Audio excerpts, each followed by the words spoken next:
Again, when he indicates time for prayer, we ask you to restand. Thank you. I won't be as long or eloquent as Father Pat O'Brien, but I don't know if I could let you pick on That's my friend. I got friend to all. I got you, man. You can pay me later, Patrick. Thank you. We'll pray at the end, so you can be seated. And Okay.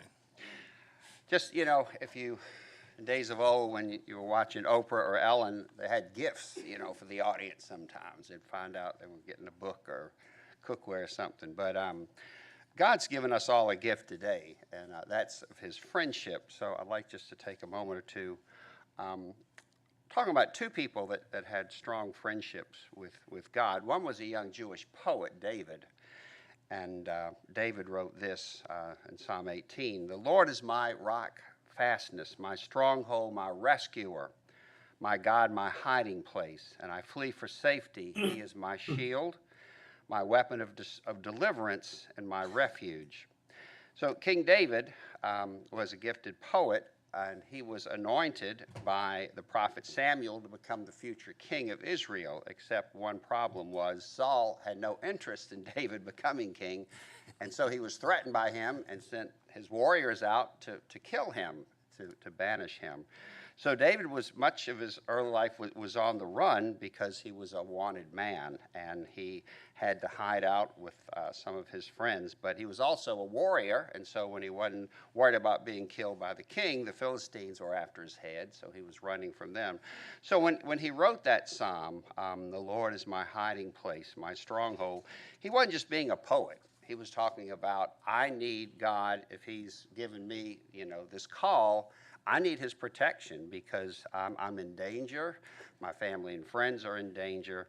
And so, by being in prayer with God, the hope and strength that he needed to wait to become the king, that was something. And I think we all need a hiding place, which is just that relationship, that prayer with God, because there are times in our lives where, David, we feel like there is difficulties and problems. And so today, I would just hope that we would have that place in our lives, a hiding place where we can go and allow God to minister to us, to care for us. And I'd like to conclude with another, this is a prayer then, if we could stand, taken from the wisdom of St. Patrick, who also had a strong relationship with his God. Let us pray. Heavenly Father, I pray for the quality of faith that St. Patrick possessed in such great measure. He believed that he had a purpose in this world of woes. He believed with a vivid purity that allowed no room for doubt. May I be given such faith that will sustain me in difficult times, illuminate my thoughts about God, give me strength and conviction in my human relationships. Fill me with faith, Heavenly Father, that I may believe in your goodness and be of service to others. In a special way, we ask that you bless our county commissioners, their service to this community. Bless our Grand Marshal as he gives of his time and effort in the upcoming days, and continue, Lord, to let us find a hiding place in your presence. Amen. Join me in the pledge.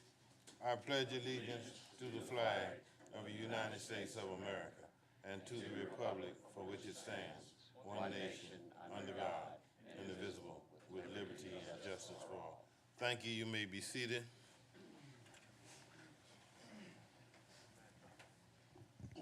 Reverend Lyons, we thank you for coming today and for joining us and for giving us your words of inspiration and moving us forward.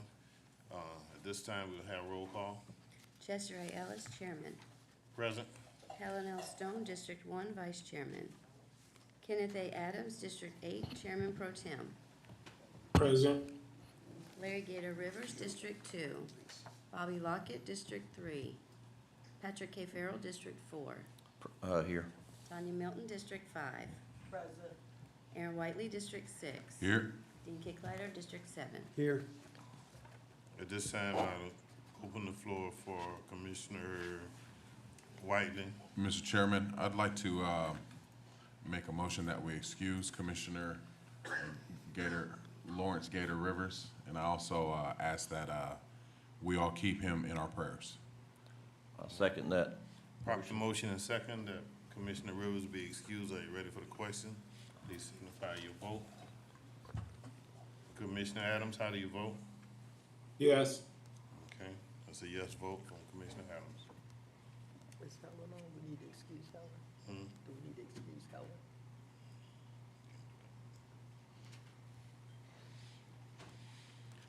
All right, at this time, I'm gonna call on Commissioner, I'm gonna call on Commissioner Farrell, who will bring us a proclamation and All right, thank you. If we could have the Grand Marshal please approach the podium and his entourage, if they'd like to join you. The county has put together a proclamation, and I will read it as follows. Whereas one of the highest honors to be bestowed upon an Irish Catholic in Chatham County is to be elected Grand Marshal of the St. Patrick's Day Parade. And today, we salute with great pride the 2023 Grand Marshal, George Schwartz. Whereas George III grew up in Savannah and attended St. James Catholic School and graduated from Herschel V. Jenkins High School in 1980. And while at St. James, he was a member of the Drum and Bugle Corps under the direction of the late, great Harry Deal. Whereas, over the course of the past 35 years, George devoted countless time and energy toward the Irish Catholic community, specifically as it relates to the St. Patrick's Day Parade. And he has been a highly active member of the St. Patrick's Day Parade Committee since 1983, including 34 years of the adjutant staff. And whereas in 2010 and 2011, he held the esteemed role of parade adjutant, served as Grand Marshal's aide for Mike Kinney and Mike Roush, and George's son Rick proudly followed in his father's footsteps when he became an active member of the adjutant staff in 2004. And whereas his other memberships and services include the Irish Festival Committee, serving as vice chairman in 2001, volunteering with the Tybee Irish Heritage Parade, the Irish Heritage Society, Hibernian Society, the Shenanigan Society, serving as past High Leprechaun, and the Knights of Columbus Council 5588, achieving the rank of 4th degree, and serving as Grand Knight in 1998 and 1999. Now therefore, Chairman Ellis, on behalf of the Chatham County Board of Commissioners, does hereby proclaim Friday, March 10th, 2023, as Grand Marshal George Schwartz Day in Chatham County, and salute him for having this prestigious title bestowed upon him, and feel assured that Irish Eyes, along with his wife Sherry and children Shelley, Matthew, and Rick, will be smiling as he leads the 199th St. Patrick's Day Parade. In witness whereof, the seal has been set from Chatham County on this 10th day of March 2023. So, that's a proclamation from the Chatham County Commission. We're very, very proud to have the parade committee here with their Grand Marshals, elected Grand Marshal, and anticipate a wonderful parade this year. I think the weather hopefully is going to be really good. We'll see. It's still a week out. But I do want to say that I've been active with the parade for many, many decades also, and I can attest to you that there was a person that was always in a white jacket, and he was always the first one there and the last one to leave, working the nuts and bolts on parade day, and of course all the preparation that it takes to get to parade day, and that was George Schwartz. Very hard-working man, very dedicated to what he was doing, and just, you know, couldn't say enough good things about the service that was provided to the community through the parade committee by George Schwartz. So, George.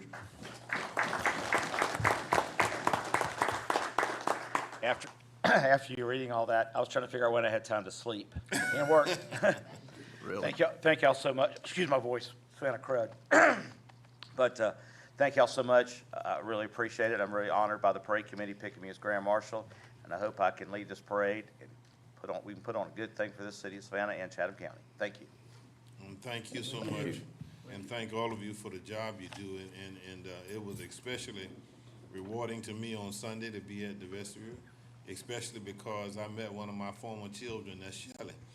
Shelley and I go back to when she was in 10th through 12th grade at Saul Johnson, and she made me know the connection between the two of you, and we look forward to all of the celebrations going on this week, all right? And as many as I can, I'll join in. All right. I just Tara reminded me today that I forgot my green jacket. So the sheriff bailed me out by giving me the pins. Well, we also have Father O'Brien, Right, yeah. who's a stalwart supporter of the Catholic community and the parade and all things in Savannah, and a great supporter of the Chatham County Police Department, the County Commission. We couldn't go without having some words of wisdom from Father O'Brien now that he's retired, when he has all this leisure time, but he took the time to get up very early this morning to come find a parking place in downtown Savannah to join us, and we'd love to hear from you. Thank you very much. It's great to be here with you, and I would like to thank you for what you do for our county. Being a great county commission, and Mr. Chairman, thank you. Thank you. And thank you for your kind words. Sir, he always told me to call him sir. You know that's not right. But it is very, very nice to be here with you. But once again, the very best to you, and thank you for leading us in such a wonderful manner and for having us here this morning. And again, my congratulations to Mr. Swartz on this special day. Thank you. And Marcia Swartz, can I have you just introduce? In fact, I would like for you to just introduce all the way down. Just start where you want to end where you. I'm gonna start with my wife, because I always forget to introduce her. My wife, Sherry. Good move. Patrick Burke, John Broderick, Bub Edgerly on the far end in there, our adjutant, John Bunker, executive committee member, Robbie McGrath, our counsel for the parade committee, Chris Steinmetz. Who's that? Oh, Ryan Sewell, another member of the executive committee, our vice chairman, Timmy Mahoney, Mike Lynch, another executive committee member, and our general chairman, Ashley Nars. Well, thank you all for being here, and thank you again. And we look forward to this week's celebration and being a part of it. Again, thank you. Thank you for having us. Thank you. All right. All right. Is there a proclamation to present? Yeah, it was on the desk. Pat's coming to take a picture with you all. Okay, all right. All right. Guys, don't run off. But don't go yet. Y'all come gather up and get in the picture. All of you come get in the picture. They gonna run off. No, it's already on the dais, Pat. It's up here. It's on the podium. Right. Yeah, look, yeah, see.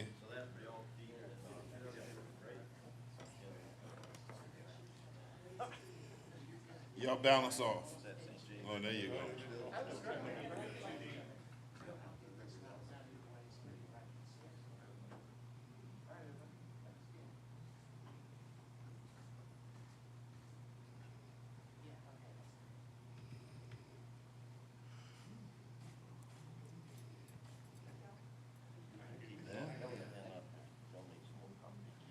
Mr. Chair, Yes, sir. if I may I say good morning to my former pastor, Father John Lyons. All right. And congratulations to the Grand Marshal and his staff. All right. Thank you. Reverend Lyons. I'll see Shelley in a minute. I'll say you All right, tell her I say hello. All right. God bless you. And Reverend Lyons, Commissioner Adams was speaking. Go ahead and do it again, Kenny. Okay, thank you. Father Lyons, hello. I just want to say, Pull him up on the screen so you can see it. There you go. good to see you, Father Lyons. Good to see you. I think of your Thank dad. you for all you do. All right, thank you all. At this time, I'm gonna call on Commissioner Whiteley for our next presentation. Yes, thank you, Mr. Chairman. If we have representatives from the Greenbrier Children's Center, if you could make your way to the podium, please. No? She's not here. Okay. Well, that being the case, I will read this proclamation on behalf of the chairman. Whereas the youth of Chatham County, Georgia will help to determine the future strength of our county and be the bearers of our democracy. And whereas many youth in our community need a safe haven from various negative influences such as child abuse, substance abuse, depression, and crime, and youth need readily available resources to assist them when faced with circumstances that compromise their safety.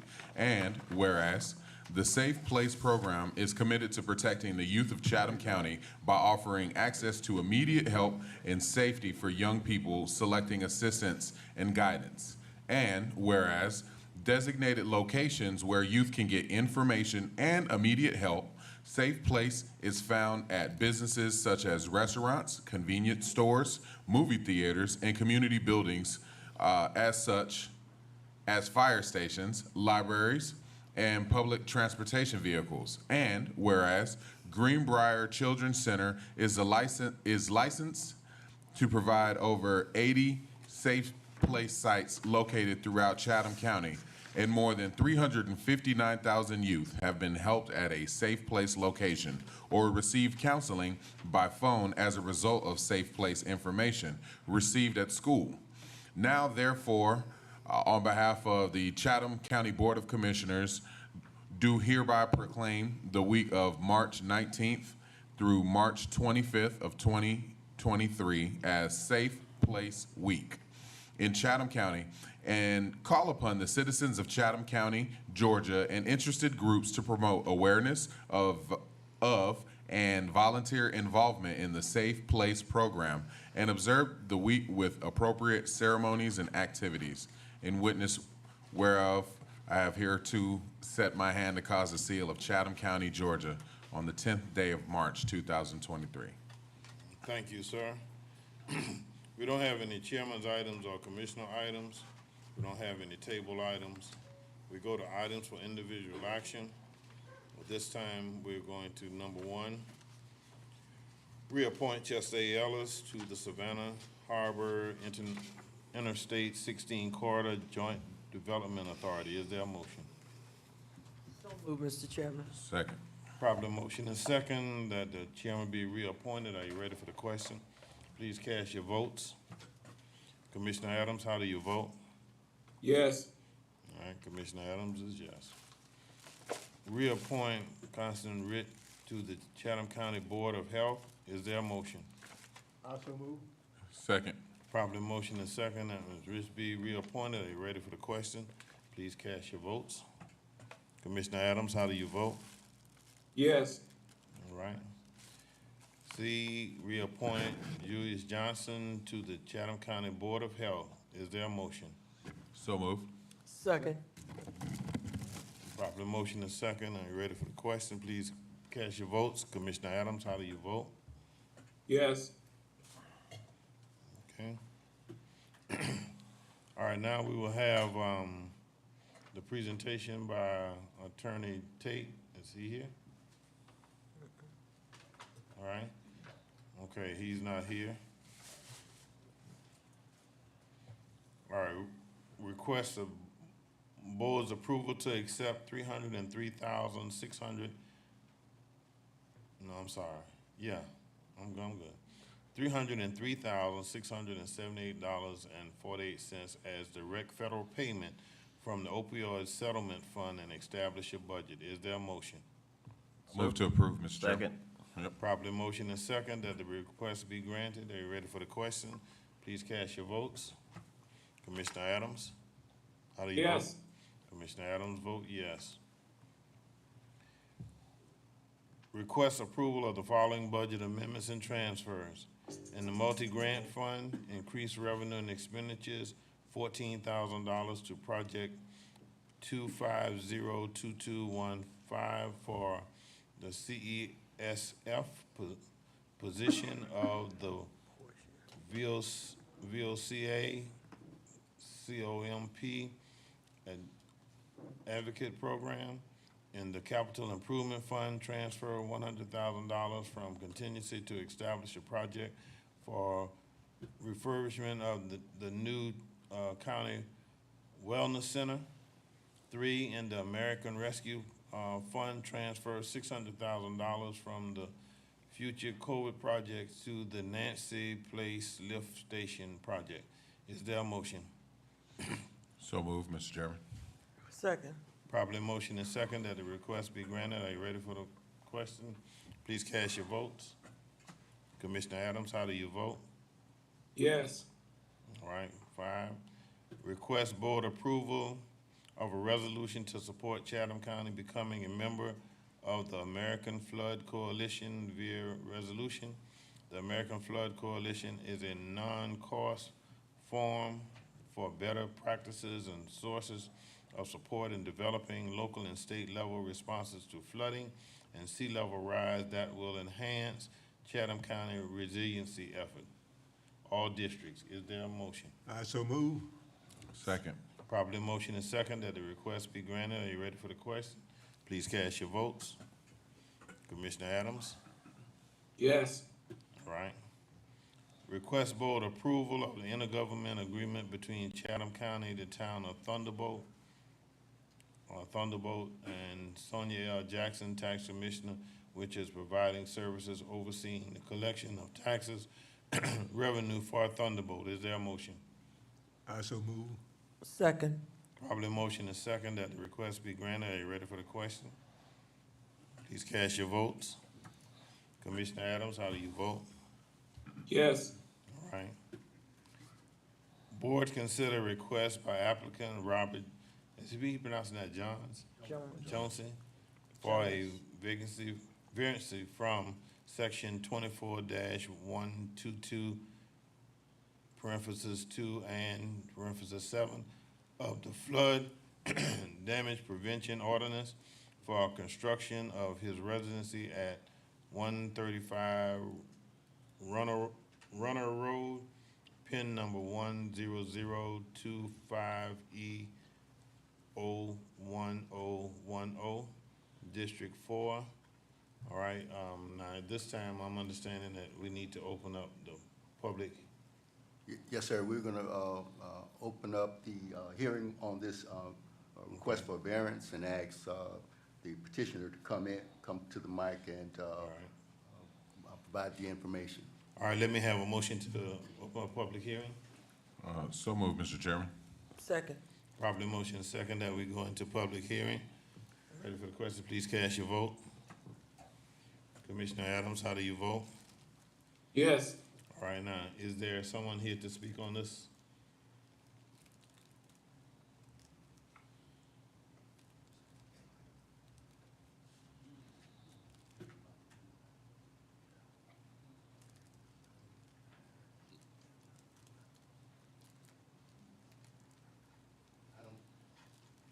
I don't think anyone's here to speak on that, Mr. Chairman. We may. All right. Mr. Chairman, I move that we close the public hearing.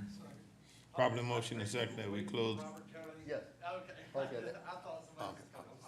Oh, okay, he is here. Oh, okay. All right. In that case, I'd like to rescind my motion. Okay, we rescind the second and the motion. Thank you. Good morning, how are y'all? Morning. Morning. All right.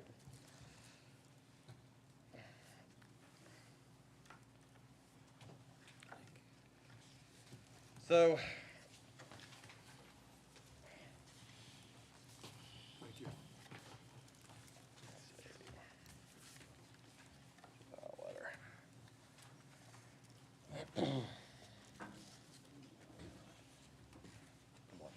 all right, so I'm in a little bit of predicament. No. What's that, I'm sorry? State your name and address for the record. It's Robert Jonas, 135 Runner Road. So we bought this property of May of 21 and went ahead and hired a company to get the framing going and everything like that. we hired professionals to obviously hope that they know what they were doing, and, you know, the contractor primarily builds in Effingham. I know there was a letter, an email sent to that contractor stating the problem that was with the original drawing. I believe there was a bathroom and stuff like that that was in there that had to be taken out. He resubmitted the plans, and there was an email sent again that stated that, hey, there's still a problem. The contractor stating that he did not get the email. He did get a phone call, or however it works, that the plans were ready for pickup. So contractor went, picked up the plans that were permitted by the county, and stamped, approved the whole 9 yards, and went ahead and started building. We went through 4 inspections. They built the foundation, and if you look on the picture here, you can see that there's approximately 9 foot of center block wall that's been built, and piers and everything. In December, he notified me that there was a problem. Who's he? It's Alex Long. The contractor? Yes, sir. Okay. Alex Long with Trim Masters was notified that there was a problem. He told me the best bet is, hey, we need to figure this out. We need to contact some people and, you know, with the county and see what we can kind of do. There was never a stop work order placed. There was a verbal communication between the contractor and I believe it was Michael Blakely, that there would not be a CO, wouldn't be provided. So out of abundance of caution, we stopped building and tried to figure out what we could do to get this resolved. We sent numerous emails trying, you know, to get some kind of direction on what we needed to do. You know, I'm caught on this, it's no fault of my own. I'm trying to build my dream home. I have a son that's 15 and 13. Those years that they're about to grow out of this house, you know, to have a chance down there and those memorable few years. We hired a Miss Kate Booth, Code Consultants of Savannah. She took a look at everything and she wrote a variance letter for us. There is a new code, of which I'm sure y'all all are aware of, the LIMWA, Limited Wave Action, where it's stating that AE zone has to build, or I'm sorry, let me redirect that. AE zone is recommended to build to VE standards, okay? So I tried to look everywhere I possibly can, and I have these documents in here, and especially if y'all have questions, I could refer to that. But I've looked everywhere to try to find where this is a federal mandate. It is a FEMA recommendation, and I know it's a FEMA recommendation in regards to the CRS program, Community Rating System. So I looked into that to try to especially see exactly what, you know, what the thing is with that. So with the CRS, I understand the county's situation, what their concern is, and what Ms. Suzanne Cooler put in there. She has her stuff in her denial letter pointed out that this is a standard federal requirement. It's not an optional higher standard adopted by Chatham County. I can't find that anywhere in the FEMA regulations or anything of that sort. It says a variance will not remove the mandatory federal flood insurance requirement. In this packet, I've spoke with my Allstate representative. There is a quote before I even have the certificate of elevation. There's already a quote in there. He has all the information, and it's $2,700, which Ms. Suzanne Cooler respectfully thinks that it could be somewhere $15,000 or more. That's not the case. I put that in there. There's a new rating system of 2.0 that they're going at. I don't know if they're aware of it, but you know, the Allstate representative kind of went through that. with me. And there's just so much stuff here, and but like I said, I don't see anywhere that this is a federal mandate. As far as the CRS goes, it states, let's see here. Could you tell us what you're mandated to do that, while you're up there? AE zone is, I have to have flood vents, which you can see in the hydrostatic flood vents. So that's what I have on the property. I have the blueprints with me as well, with all the stamps, that it states, and I guess the biggest issue is here, we have this building, to correct this, it's gonna cost between $20,000 and $30,000, $25,000, $30,000 to rebuild this. And there is no home on Runner Road that's, and I understand they're grandfathered in, but there's no home on Runner Road that's built differently. As a matter of fact, this one's built better. But as far as the AE standards go, this is built correctly. It's the whole limited wave action that they're talking about adopting. As far as obviously the concern with, on page 4, if you look right here, the CRS participation requirement for the community, I have it highlighted. I hope I highlighted everything. I try to be as organized as possible. My wife, she went on a race in Arizona, and I did my best. But either way, if it's highlighted on your paper on page 4, it says communities must review their certificates and make sure at least 90% of them are correct according to the variance process. So there is a 10%,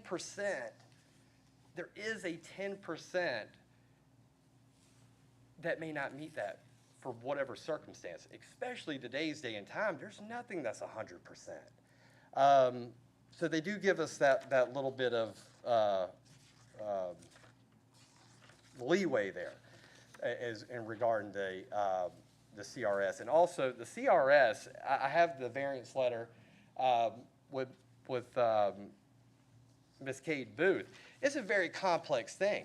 It's not just to do with building. It's to do with disaster, protocol and a whole bunch of other things that's way past, my knowledge. But, I've tried everything that I could possibly do, and this is gonna be a hardship put on me and my family, no fault of my own, and it does meet the AE standards. I wanna build up the code. This wasn't something that I tried to, hey, can I do this? Can I get a variance? I mean, this happened. I understand the position as far as, this email being sent to the contractor, but the contractor saying he didn't get the email. At the end of the day, there was a permit, hey, your permit is ready to pick up with the stamps on it. And he built to that with 4 inspections until one of the neighbors, I'm assuming, called. One of the builders, another builder over there, so. Is this the state of the project It right is. now? It is. We've been stopped for 3 months. And is this is that gonna be a livable floor? It's not. At ground level, or is that like a garage? That is Or not a store. livable floor, a garage, open space that can't be enclosed. There was a bathroom in there. I have my best friend lives 2 houses down. So, we've been looking for a house in that neighborhood, but either way, I had a bathroom in there for a wet room, and we took that out. And are these windows, the They are. openings? Yeah, they are. And So if you look at the front of So what's it, gonna cost $20,000 or $30,000 to get this to where the county? well, it's gonna be a complete demolition. Yeah, take all that. block down. All the way down to the ground. Footers are gonna have to be redesigned. We're gonna start over. We're gonna have to start completely over. And like I said, every home in there, In order to do what? to build the home, I mean, what's gonna be different if you tear this breakaway down? wall, breakaway walls, and I think that's the main problem, is the breakaway walls. Whether it's lattice, like you see on Tybee Island, up on piers, and just open or, breakaway walls where it's not nailed, at the top or the bottom. The whole thing has to be breakaway walls or just portion of In it? between the piers, has to be breakaway walls. And Ms. Booth in her variance letter did mention that, we have the vents all the way around. And like I said, I have the blueprints here. It's a double garage. There's also, you can't see it in this picture, but there's also a garage door in the back that will allow the flow of water and will collapse if we get enough pressure with the flood. In regards to the flood insurance, and I know that was one of Ms. Cooler's big thing. Like I said, I have the premium already up there. Fortunately, I was one of the young gentlemen. I was 19 years old, and back when they had the balloon rates, they gave a 19-year-old kid a mortgage, and I was self-employed doing lawn care, so I was able to keep that, get it refinanced, pay that home off, obviously with the housing market going all the way up, ton of equity. So I pulled that equity out of that home, thankfully, especially with the rising rates and a construction loan would have been a nightmare.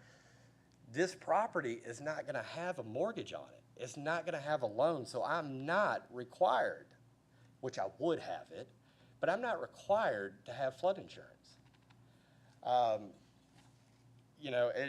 There's a lot of things with that, but like I said, if not, it's gonna be a burden that I didn't cause. Mr. Chairman. All right, let me do this now. Commissioner Whiteley wanted to ask some questions about statements that you made, okay? Okay, yes, So, sir. Commissioner Whiteley. All right, so thank you, Mr. Jonas. No problem. So, just so I'm clear, you got everything permitted with the county, and then who placed a stop work order or something like that? There was, and in the variance letter, nobody ever did. It was a verbal communication that I would not receive a CO. I could have technically kept building, but I've never built a home before. And there was so much confusion, I didn't know what to do. I dang sure didn't want to keep building. And then, it would be even a bigger disaster if I couldn't have got a resolution. Okay. Yeah. And then you said you had an elevation certificate. Who did that elevation cert for you? Not yet. I don't Okay. have, no, so the, Once you build it. once we build it. So basically in the, let's see here, if you take a look at page 7. So I gave you all the copy of the current flood zone. It states AE, and it gives you the rate, which is, the premium's $2,663. I was running out of ink, but I have the email, and especially if you want to pass it around. He explains that once I get the certificate of elevation, that my rate will be cut in half. And this is, the insurance agent has come to the property. He's well aware of exactly how this is built. This isn't anything that's, trying to pull a fast one or whatever the case is. They punch everything in the computer, and they generate a number under the 2.0 system. Right. Well, and so, yeah, I'm very familiar with that, and I do see in the letter, it seems like we're trying to save some money in saying that, hey, you're not going to meet the standards that are required for NFIP, the National Flood Insurance Program, with the flood vents and so on and so forth.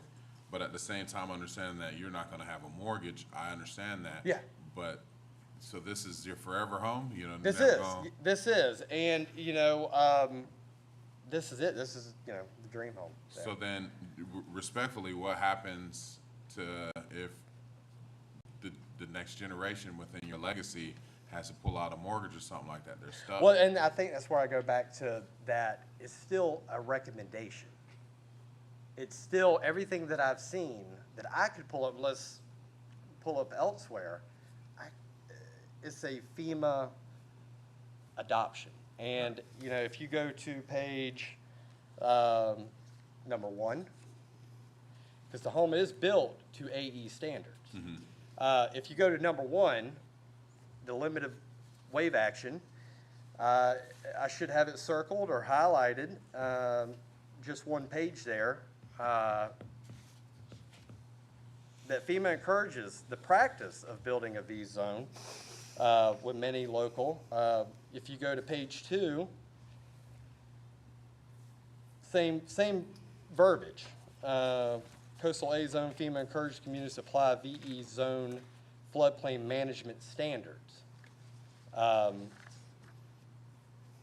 Page 3 is the CRS and so on. And there's other, page 5 and 6. Recommendation? Yes, sir. Okay. Well, I will say, just from my opinion, and I have questions for staff too, Mr. Manager, but I will say, based on the code and saying that this would, in essence, create an exceptional financial hardship for you, understanding that you don't plan on getting a mortgage, because if you did, that would create an additional hardship, understanding that FEMA probably wouldn't cover it and send you out to the excess lines market, which is cutthroat when it comes to flood insurance. Right. You know, but understanding, I apologize on our Yeah, I know. county's behalf that this wasn't caught before we got there. Accidents happen. We're all human, and I get that. I'm just trying to figure out a resolution for this. And Well, I understand. And it definitely feels like there's, of course, and it feels like I can't, you know, get that figured out. All right. Well, thank you for your time. That's all I have, Mr. Chairman. All right, Commissioner Kickler. Thank you, Mr. Chairman. So basically, we're to understand that, is this basically what you were saying? That you were legally permitted to build and you started building, and throughout construction, you were actually approved on 4 different inspections before someone came forward and said you needed to stop and Yes, sir. start over? Okay. Sometimes mistakes are made. I see Michael's, before I finish the statement, Okay. if Michael, our county manager, would like to say something, but I don't want to Well, no, relinquish. you go ahead and, No, you go go ahead, ahead go and, you go ahead and finish, and then if you want him to state before you finish, that's fine. I would like him to make a All right, statement go ahead. before I finish. Go ahead, Mike. The issue of notification, staff informed me that a letter went out before he started building, letting him know that, of what requirements on the flood rating, which has to do with the hydrostatic vents and the breakaway walls. Now, he's saying that his builder never got it. We sent the information out this long before he started building. Now, you have 2 issues. You've got the issue of his flood insurance, which he says he doesn't need it. That's all well and good. But then we have the county's CRS rating program where, you know, I don't think, to my knowledge, we've never issued a variance to that.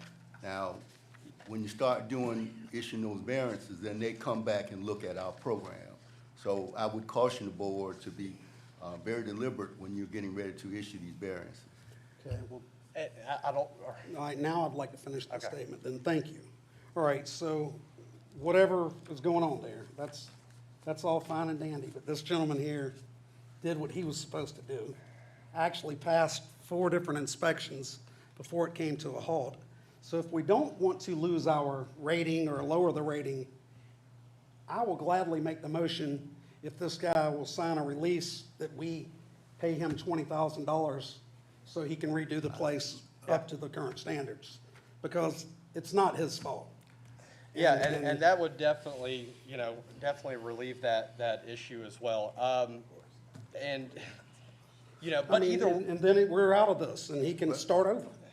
Commissioner? I don't think that'll let you out, though. Respectfully, and I don't disagree, you know, we sent him he sent his builder the notice that he was he's building not in compliance with our flood program. How did he pass 4 inspections, Michael? Well, they went out, there's 2 different things. It's the building code which, on construction of the building, and then it's a flood program. It's two different, and he was notified that he was not. Now, I would caution the board, and I understand it from both sides, but I would caution the board when we are going to reimburse someone for, you know, a violation that they've helped created, that's not a good precedent to set. And I would like to, you know, I know that they're saying, Michael Blakely? Nice to meet you. So- Was the Oh, notice Blakely, I'm certified sorry. mail? Was notice certified mail when he signed for it? That I'm not sure of, sir. Okay, well, that would be a good thing in the future to do, if someone's approved and then they say they have to halt to make it certified mail. But let me ask And this since, question. since it probably wasn't, Yeah. sometimes in life and in politics, you don't necessarily, I don't believe our job is to do what we legally have to do. I think just simply doing the right thing from time to time, or all the time, is the right thing to do. And this guy, it's not his fault. Well, let me ask this And question. why pay Jonathan Hart $20,000 to defend it in court and then settle? And put this man through it? I mean, it's just no point. I make a motion at this point, while I have the floor, that if he will sign a, what's the, what's, before what, you, no, I've got the floor, sir. I understand I that, but will finish you my want to make a motion. motion, and I want to make sure we're not out of compliance. We are not out of compliance. I'm gonna finish Can we my make a motion. motion during public hearing? Yes. No, we're Yeah, not that's in a what I public thought. hearing. I mean, we're in a public hearing still. Yeah. Hell. Okay, you're right. That was what I. Thank you. I'm not trying to slow you down. No, and you're shit, right. Yeah. If I could, I want to ask Ms. Cooler to come to the microphone, because there is another option there, and if you would allow that. Oh, there's another option? There's another option, yes, sir. So now, Commissioner Kicklighter, do you want to hear Yes, from Ms. I'll Cooler? relinquish the floor and Okay. and like Thanks, to sir. hear. All right, come on, Ms. Cooler. Let her, yeah, don't go far. Hi, yes. So there is another option to this, and that involves that we deny the variance request, and then Mr. Jonas's property will go on what FEMA calls a 316 list, which just says that we acknowledge that it's out of compliance. He will not qualify for federal flood insurance, which he can get insured in other places, and he will not qualify for federal assistance in the event of an event. If an event washes his house away, he will not qualify for federal assistance. But being that he doesn't have a mortgage and is not required to have federal flood insurance, it's an option here. But I believe the gentleman stated that he Is believes he can Are get you aware of that insurance. option, Mr. Jones? Wait a minute, Pat. Yeah, Wait a so minute. I would be very hesitant to sign something that I feel like I could get insurance. I spoke with Jeff Brady, and, you know, he, in his department, and that's what they do. So, under the 2.0 program, they have been by there. They have taken a look at the home. They have seen the static vents. I qualify for the AE zone. The limit of wave action, which is what's the problem here, it is a suggestion to build to VE standards. So for me to sign a paper that, you know, hey, I still may be able to get insurance, but I would be kind of hesitant to like, oh, well, you signed this paper. If your house washes away where now you're kicked out of the program because you signed this paper, well, I already have a rate. And it's not that much. It's $2,700 if it was a single-story building Wait a minute. before I get a certificate of elevation. That's, Right. Now, Commissioner Kicklighter still has the floor. Okay. that rate ain't right. It's not correct. Okay. Yeah, the rate, you know, I'm not gonna stand up here and pretend to know Right. the rates on that, so I'll, yeah. Go Just ahead. briefly, That's and fine. I'll- All right, wait a minute. You relinquish now? Yes. Okay, Commissioner Whiteman. So I just want to be clear, Mr. Jonas, I'm an insurance agent. I've been doing it for a while. Without a elevation certificate, it's all kind of tentative. So once you build the house and then you get that elevation certificate, that's gonna determine what that rate is. So we could tell you what the rate's gonna be based on Under what the we new assume. 2.0? Right, under the assumption, but once they see that there's no breakaway walls, that the flood vents, there's only 2 on each side, on each wall, I think it's supposed to be 4 at like 4 feet from the ground and Right, so on and and so forth. on each wall, that is, you know, I don't want to argue like the I details got of you. that piece, Okay, but the okay. point I'm trying to make is the rate that you're seeing is basically contingent. They can't issue the policy until the property has been built, certified, and then you'll have an elevation certificate, which then your Then they'll agent give a would more plug in. accurate number. I got you. Right.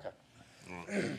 So now, are we ready yet to come out of the, public hearing? Yes, sir. You said everything you need to say, Mr. I believe so. Okay. You know, like I said,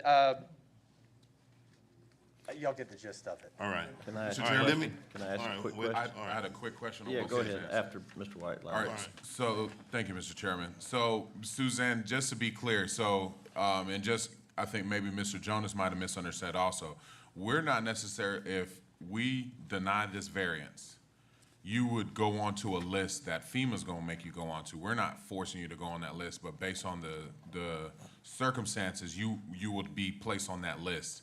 And then FEMA is telling you basically they're not gonna cover anything also.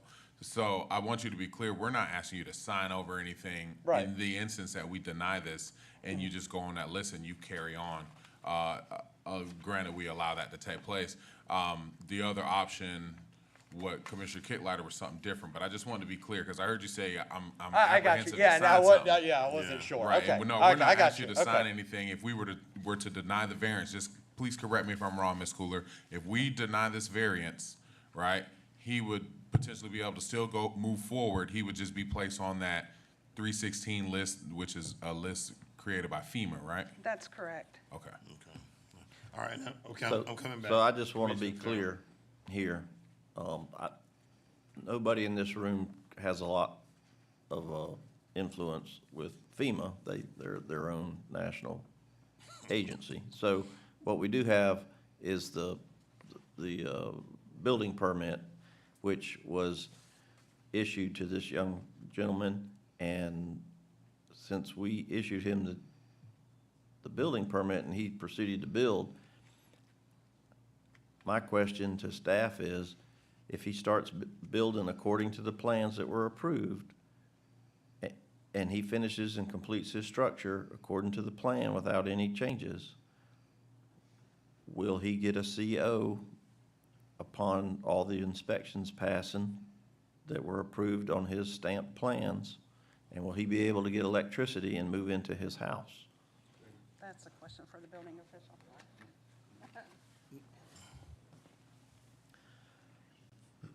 Because this property owner needs some direction, and he needs some clear direction as to how to proceed. Depending upon the action of this board, if the board chooses to deny the variance and the process that Ms. Cooler identified goes forward, then yes, he would be able to build the house based upon the plans that were issued under the permit. He would go on the list that was identified and follow that procedure going forward. Once the work is completed, then the certificate of occupancy would be issued by our department along with the elevation certificate. So what I think I'm hearing, and I just want to be clear for everybody in the room, if he goes according to plan, because I think he mentioned earlier that he was told he wouldn't get a CO, and that's a deal killer when you're spending hundreds of thousands of dollars on your personal house.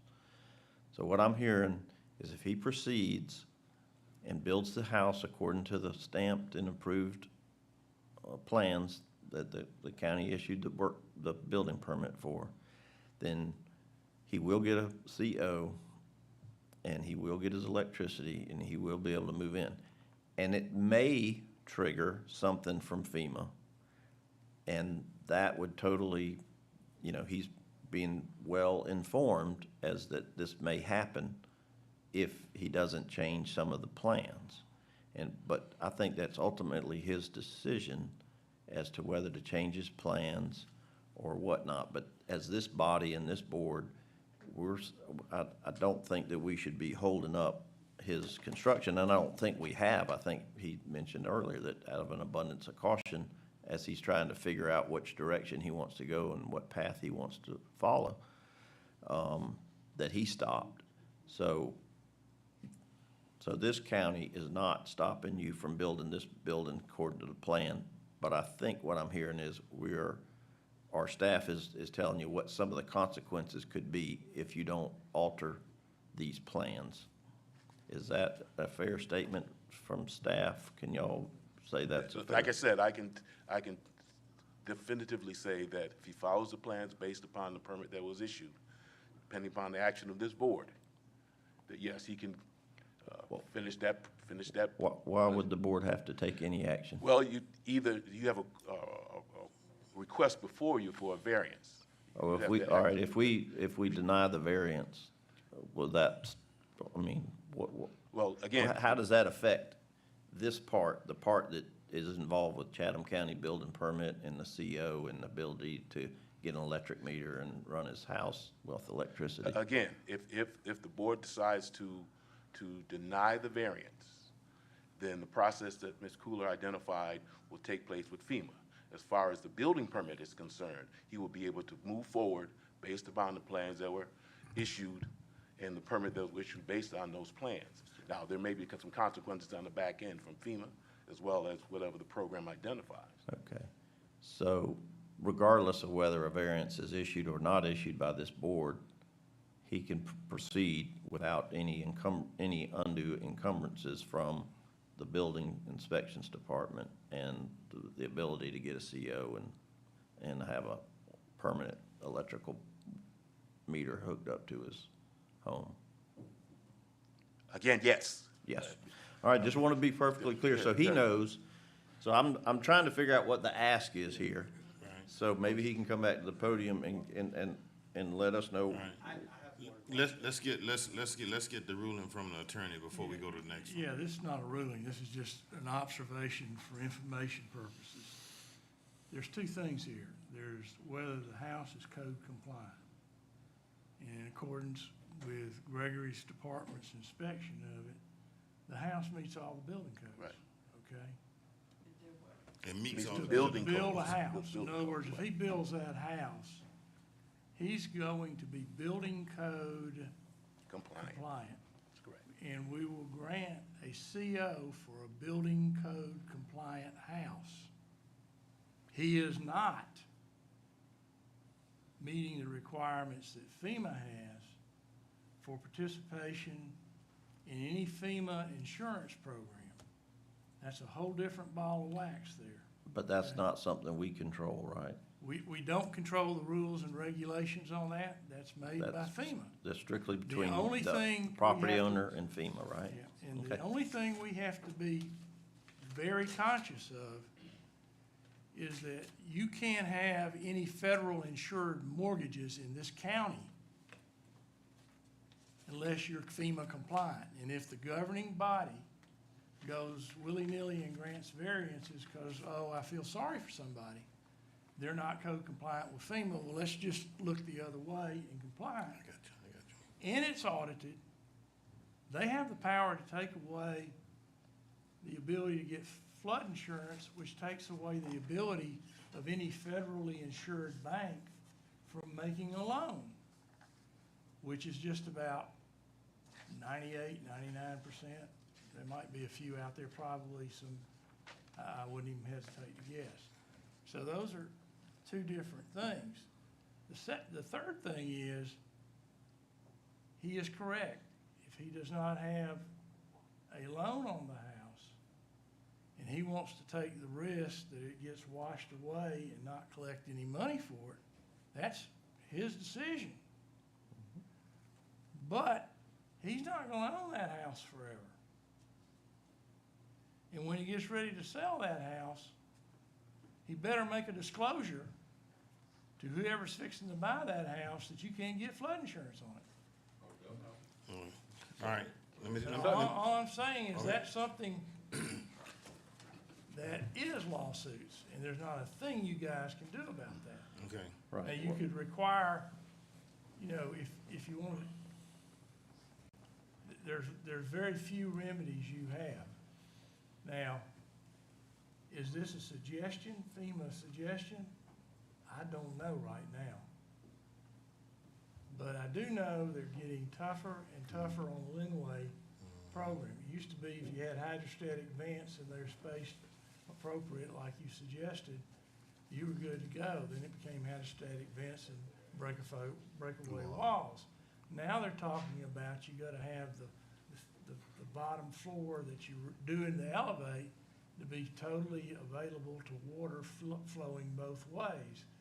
And so you could build a Tybee beach house with all the slats in it, or you could put some type of proof water that goes through something around it. And that's going, if that occurs, and if that becomes it, then, you know, you're gonna have a lot of homeowners associations not gonna wanna approve that, because it doesn't meet any of their architectural guidelines in upper-end housing. So you just, Okay. it's a mess. That part's a mess. And I'd like to say something. Wait a minute, hold on a minute. Let me make sure are you finished? Yeah, I'm just trying to clarify what this board has Authority authority to do and and not what do. we, you know, we're not gonna, you know, I don't wanna branch out into lots of different areas that don't apply to this board. I just wanna simply address what he's come up to talk to us. And I think we have addressed that you can get a CO, you can build your house. What happens with FEMA? That's between you and FEMA. Let me go to Mr. Kickliner. Thank you, Mr. Chairman. Just curious, would you consider yourself an expert in construction? No, No? Are you an insurance man? Do No. you sell insurance? No. Are you an attorney? no. Okay, what's your occupation? I'm a landscaper. Landscaper, okay. Did you say you hired some professionals to draw your plans or do something with your I plans? did, and it was stamped by an architect, Okay. professional, home builder, Somebody that was professional. an expert in that particular field? That's right. And went through my community professionals to make sure all that was checked and balanced. Okay, and after that, then it's my understanding you took your plan and it was approved by people that should be experts, that works for a government, Yes, sir. and then 4 inspections took place, and they let you just spend, and build and build and build, and then you get word that, oh, you might lose everything, you might, whatever, you can't pass it down to your kids and whatever.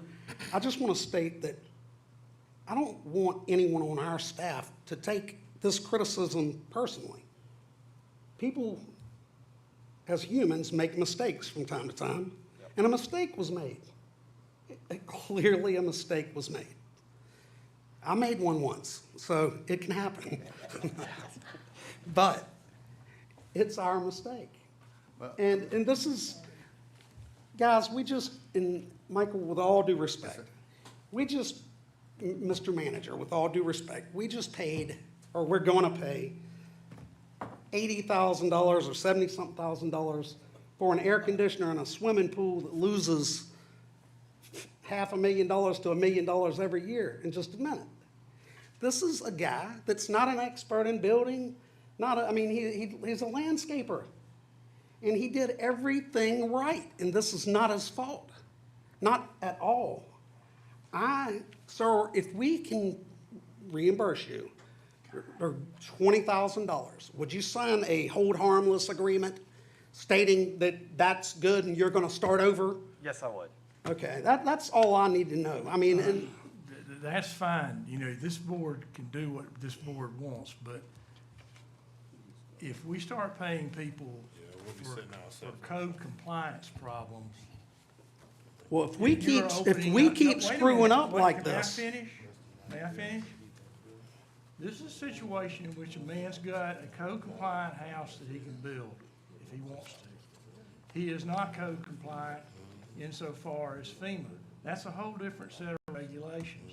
We did not give him a bad set of plans. John, with all due respect, I understand the legal part, and that is your job to give us the legal opinion, not to further it with your own opinion. I I'm see not where you feathering stand. anything with my own No, opinion. sir, I'm I'm stating the not fact. asking you to Excuse continue me, speaking, excuse me. John. You gave your legal opinion, and that's what you're paid to do, and I appreciate it very much. But that's where that ends. It's our job to do what we believe is right and wrong and pass it along. Okay. And if we can close this public hearing, I'll make a motion, and hopefully there'll be support to right the wrong. And should our inspections department continue to screw the public over, maybe we need a new inspections department.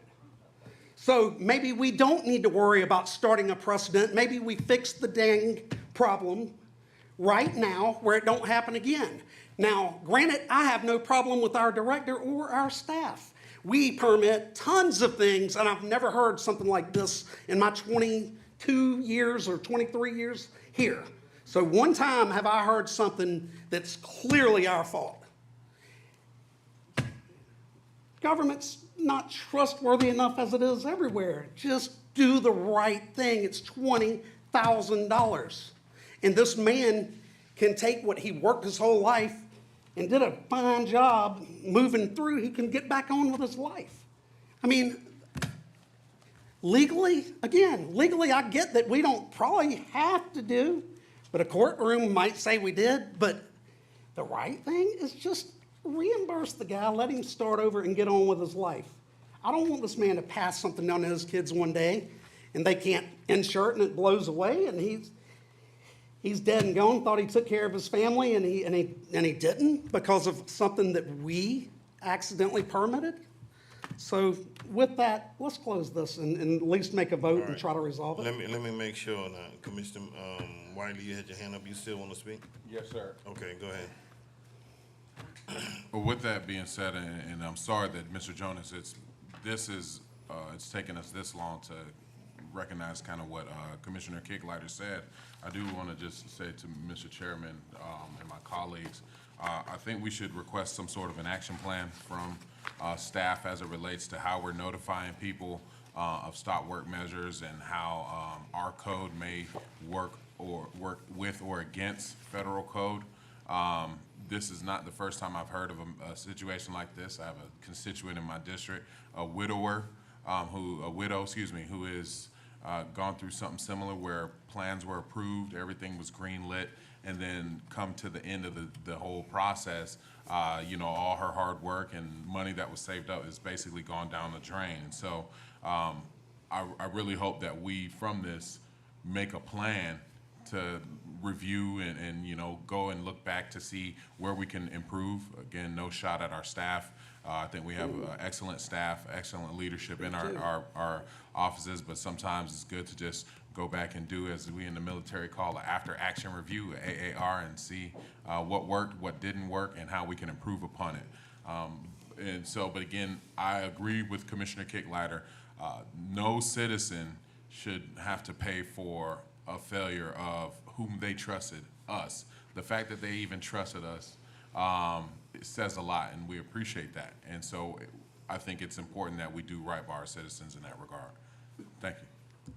All right, now, do I have all the commissioners, have you spoken? Everything that needs to be spoken? I heard. Okay, you heard, everybody heard? All right, Commissioner Adams, do you have anything? No, sir. No, sir. All right. Thank you. Mr. Jonas, wait a minute. Mr. Jonas, have you said everything you need to say, or there's I something else you believe still so, want to say? and yes, I guess, before I had a question about, they were, it's kind of slipping my mind a little bit, but it was talking about denying the variance that I would get put on that list. And then maybe this is a better question for you.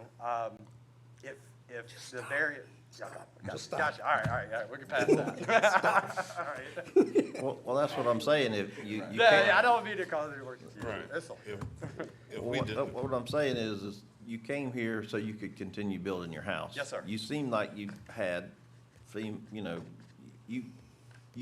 presented a different picture with FEMA than what staff presented. Right.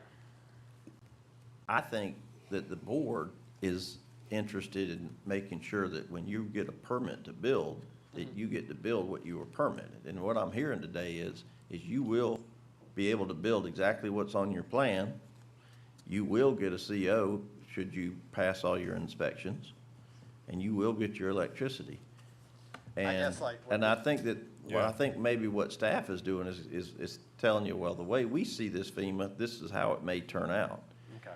You've presented another alternative because you've done your due diligence and I don't know how this board is involved between you and FEMA. That's up to you. If you want to proceed with this building permit, I think you came here for a green light, and I think I heard clearly today that you have the green light to build this house exactly how you will, and you will get a CO.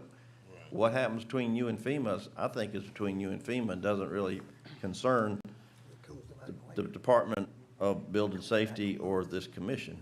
Do you agree with that, or you see it differently? Yeah, no, I'm seeing it, and it's just making sure my due diligence is right. And I guess like Mr. Kicklighter was saying, Plymouth is not. And, you know, Well, then, having said that, I think that's great, if that's what you prefer, because all I want to do is us to make it right for you. I just want to make Okay. sure he gets to keep Exactly. building. He can start this Right. afternoon, putting more block up and pouring concrete and putting up framing and build his house. And nobody in this organization, under this building, under this Can stop county, us. So- is Can gonna stop stop us. you. Right. You follow the rules that everybody agreed on with your building permit, you're gonna get a CO, and you're gonna. Right. And I think that's what Can I you ask came you here one more for. thing? Okay, go ahead now. So would you prefer at this point in time that we possibly table this and give you time to do your due diligence, find out whether you'll be able to get insurance and all, and then let us know whether you want to proceed with the variance request, or if you found out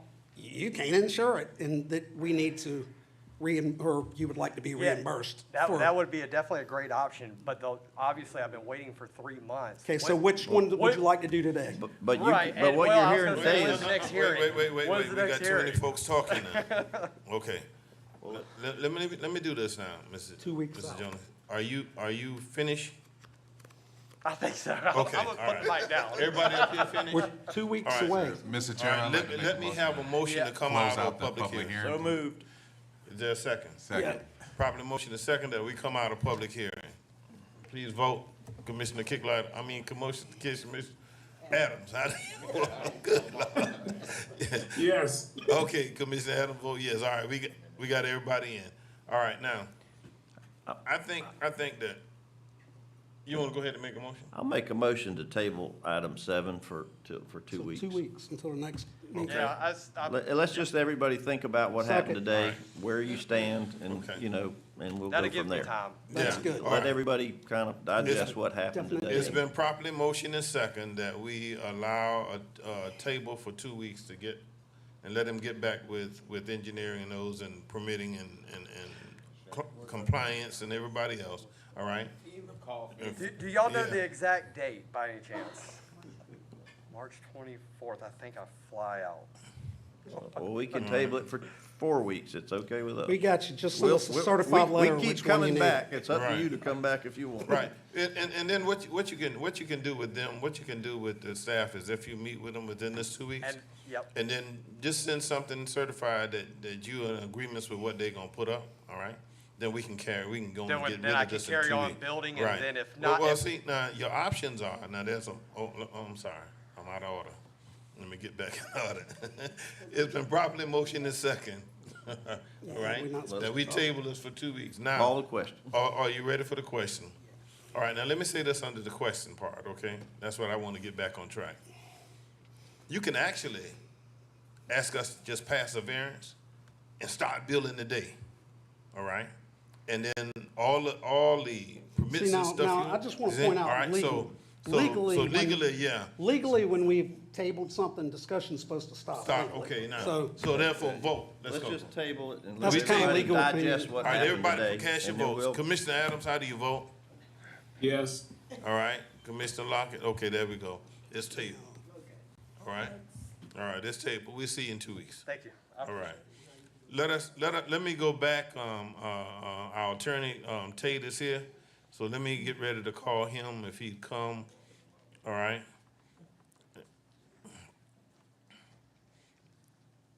Call FEMA. 1-800 FEMA. Good luck. All right.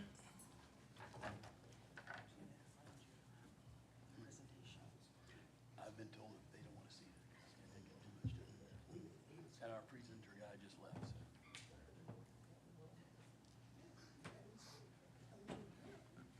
so. All right, come on, that's all now. Come on, Attorney Tate, good morning. Good morning. Hope everybody's all right. I'm glad to have All right. a chance to come talk to you briefly. We had prepared far more lengthy presentation, but I'm told that urgent matters pertaining to festivities upcoming might make it so I should foreclose the more Okay. lengthy presentation. All right. So, as the county is aware, it's received some distribution as a result of the national opiate settlement in which I represented Chatham County and the other counties as well, from here to New York to New Jersey. And Chatham County's received its first little bit of money as a result of those national opiate settlements. Those settlements were against 3 distributors and 1 manufacturer. The 3 distributors were AmerisourceBergen, Cardinal Health, and McKesson, and they have settled the cases. And the 1 manufacturer was Janssen, which is a Johnson & Johnson company. In continuing to pursue these cases, obviously, there are 2 massive bankruptcies. The Sackler family is getting protection under the bankruptcy umbrella, as is their company, Purdue. And that's somewhat of a contentious thing right now, but there'll be about $26 billion in that national trust, bankruptcy trust against which we have made claims. I can't predict right now when that's going to work out because it's on appeal. The approval of it is on appeal to the Second Circuit. There's a division among the circuits whether an entity like the Sackler family can get bankruptcy protection when in fact they did not seek bankruptcy protection. And there's a split between the circuits. That may wind up at the Supreme Court of the United States, or it may settle. Mallinckrodt is far more straightforward. It's a smaller bankruptcy. They have about $6.5 billion going into their bankruptcy trust. They're an Irish company. We've submitted all of the claims that we need to back up Chatham County's claims that we have made for it. I don't have a prediction yet when that's going to resolve. Bankruptcies can be slow at times and can be rather rapid. I think that Mallinckrodt's going to be a little more speedy because it doesn't have some of the problems that the Purdue bankruptcy has. So there are many defendants remaining right now, and those defendants are a mystery to me without my glasses. So the defendants that we were working with are manufacturers and distributors, Teva Pharmaceutical, Allergan, CVS, Walgreens, and Walmart. And there is a tentative agreement with all of these manufacturers and distributors of opiate drugs. Chris Carr has put the state of Georgia in a very peculiar situation. And the reason Chatham County got its direct distribution from the first settlement is that we had a memorandum of understanding with the Attorney General in the state of Georgia how Chatham County would receive direct payment.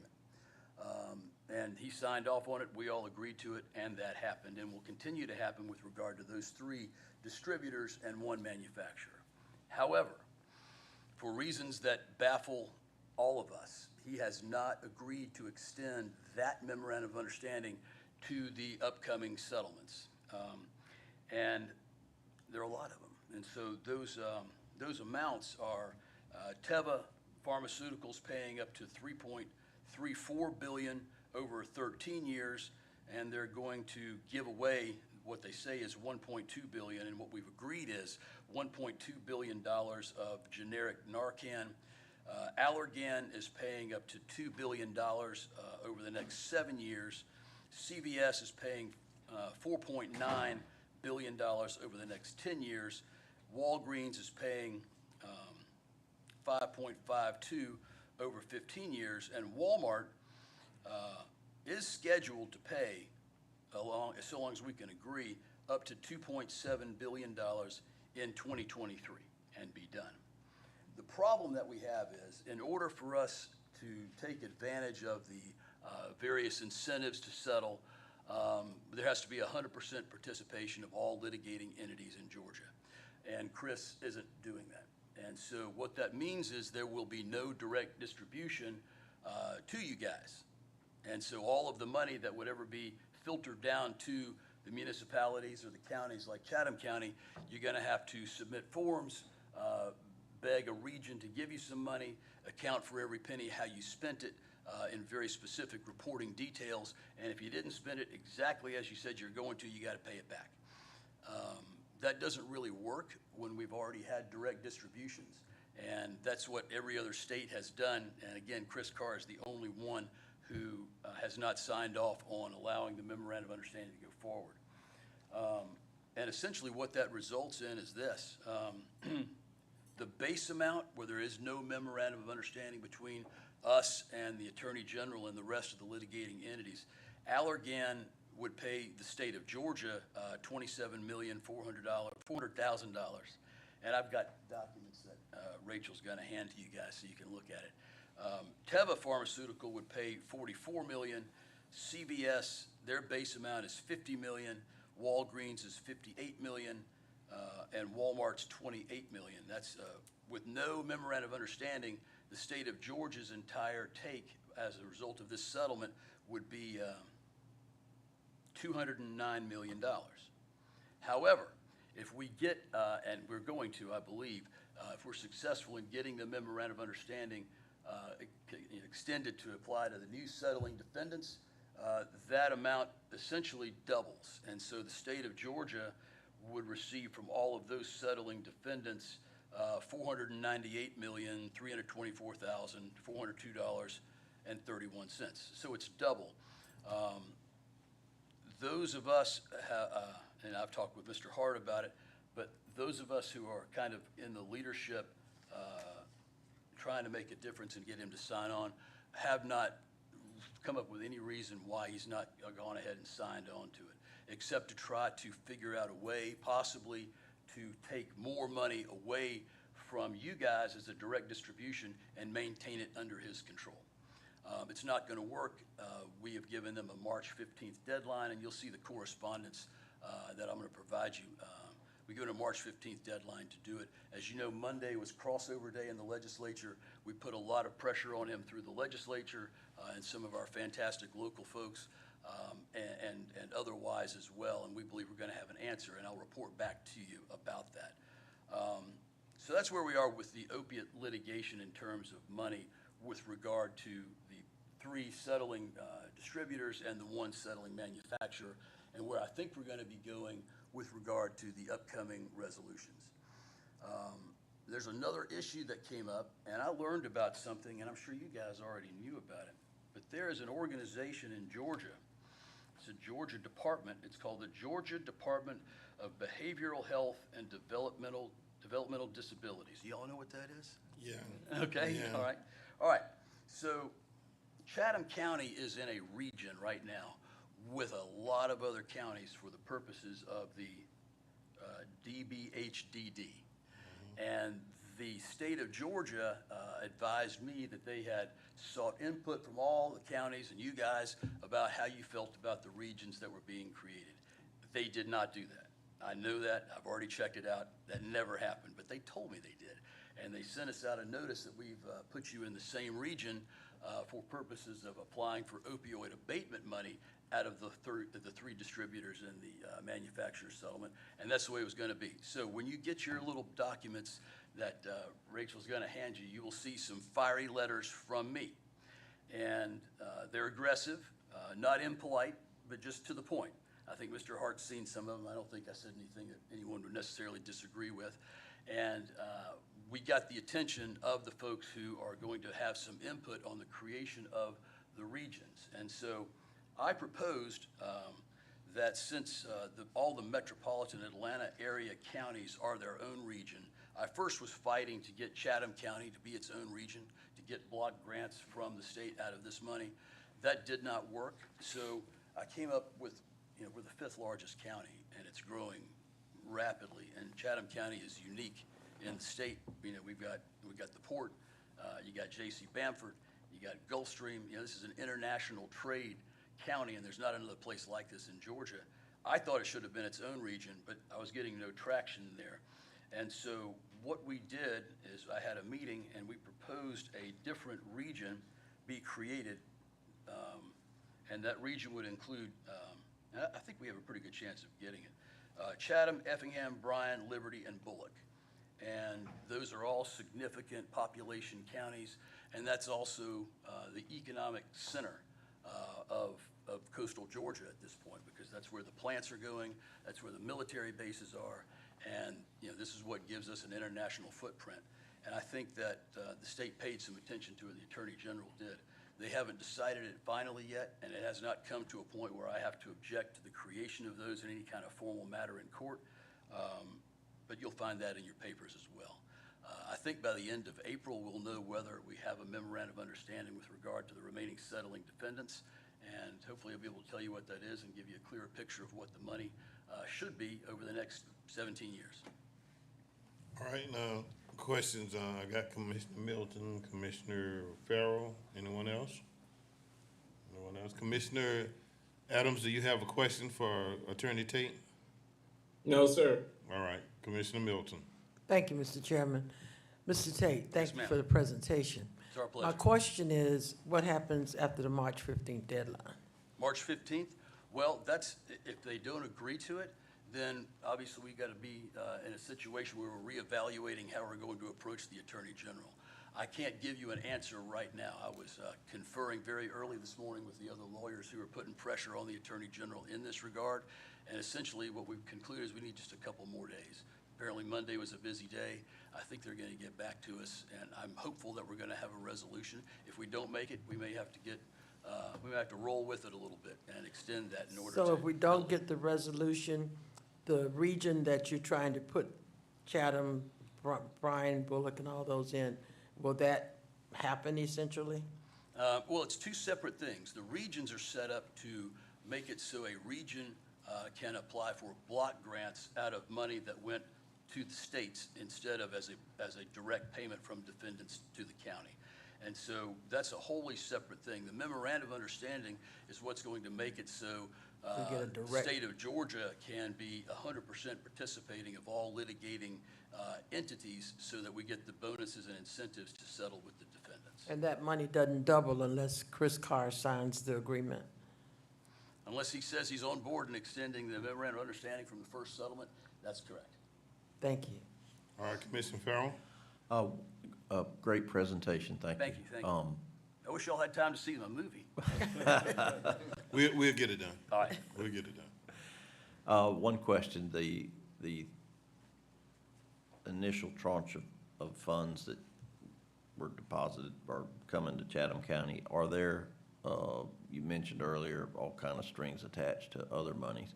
What parameters are there for how the county commission chooses to spend that 300+ thousand? Did you, go ahead. Can I answer? Yes, ma'am. In the lawsuits, the response, I guess, there's a list of things you can do. So it's heavily guided by that. Okay. And the budget you adopted today, we have advertising in there. We're gonna work on overdose advertising, education and training, which is a trailer that was down here a couple of Right, months for- ago. yeah. Yeah, that Commander Sarhat wants to set up where you can go in and see how a teenager's room who's using opioids would look. And then some other compensation things that we want to work out with Gateway on treatment. But a lot of what you can spend it on is treatment related. And he mentioned the Narcan, is that a part of it? That's a Well, little that hasn't different. been confirmed yet. Confirmed yet. But that's it's gonna be made available. But the good thing about having received those direct distributions is there aren't as many strings put on how you guys want to use that money as there would be if you got block grants that you have to, you have to write a grant. It's a grant write process to get your block grants as a region. This is money that's in the county treasury right now. And, you know, opiate remediation and addressing the opiate and drug addiction crisis is a very broad net. And I believe y'all just talked about some pretty good ideas that certainly are able to be funded without any issue. Okay, anybody else? And let me say this to you, and I'm saying it because you may not know, but the region that we are trying to create is already started to be created, and it started when Chatham County, Bryan County, Effingham County, and Bullock County joined the Joint Venture Authority. Yeah. All right, yeah. Now Liberty is coming on, all right, it has to do with the Hyundai and becoming, so our becoming a region, all right? And I think what most people will understand is folks who are getting really, really bedded down into the opioid thing, they wind up at the hospitals here anyway. And from those areas, they wind up, we do most of the treatments in Chatham County, all right? So I'm just saying that that's probably gonna help us, but we just honestly need for the Attorney General to go ahead and sign off and so that we don't get caught. And then other than that comment, let me say this to staff, that list of what we can and cannot do that we have, let's get it to all the commissioners, okay? Yeah, that's what I'm saying. But see, we know, because we've seen it and we've talked about it, but let's get it out to everybody so that everybody will have a copy of what we can. So when time comes for us to allocate the monies and so forth into, let's say, the trailer or any other part or what part of treatment or however we're gonna do, then they have a running idea of what we're talking about, okay? All right, any other questions now for Attorney Tate? Commissioner Adams, do you have a question? No, sir, thank you. All right, thank you, sir, and just My keep us pleasure. updated, and we'll make sure we get a position and time so we can show that. Absolutely, All right? absolutely. All right, thank you. Let us go to the action calendar now, and the request is that we accept the action calendar in its entirety except 8D, which we're pulling out for its own separate vote. Are we on the same page, All right, so let me have a motion to accept the action calendar in its entirety. Mr. Chairman, I'd like to make the motion to accept the action calendar in its entirety with the exception of item 8D as in Delta. Okay. Properly motion and second. Are you ready for the question? Please cast your votes. Commissioner Adams, how do you vote? Yes. All right, Commissioner Adams vote yes. All right, let us go to 8D. All right, which says the installation and 6 months rental of a temporary air handler and chiller for the Chatham County Aquatic Center. Is there a motion? So moved. Is there a second? Second. All right, it's been properly motioned and second. Are you ready for the question? Please signify your vote. Commissioner Adams, how do you vote? Yes. All right, Commissioner Adams vote yes. All votes are in, all right? Now, let us move on. We're at first readers, and now we're going to, Mr. Chairman, you have to, 8D, we got to take that separately. what's that? You did? We did, Okay, okay. yeah, we just did. Yeah, we just did. I'm getting ready now to go to first readers, and the first one, amendment to Article 4 of Chapter 15 entitled Well Ordinance of the Chatham County Code. That's just read into the record. Now, when I get to number 2 and read it out, there must be a public hearing as well. All right, am I sure right? Okay. The petitioner, Tammy T. Hampton, owner, is requesting a zoning map amendment for a 2-acre parcel located at 241 Broadwater Lane from PDR-SM, Planned Development Surface Mining, to RA, Residential Agriculture, with the intent of building a single-family home. The area is to be rezoned, was recently subdivided to create this subject parcel. The Planning Commission recommends approval. MPC file Z-0222-000229, District 7.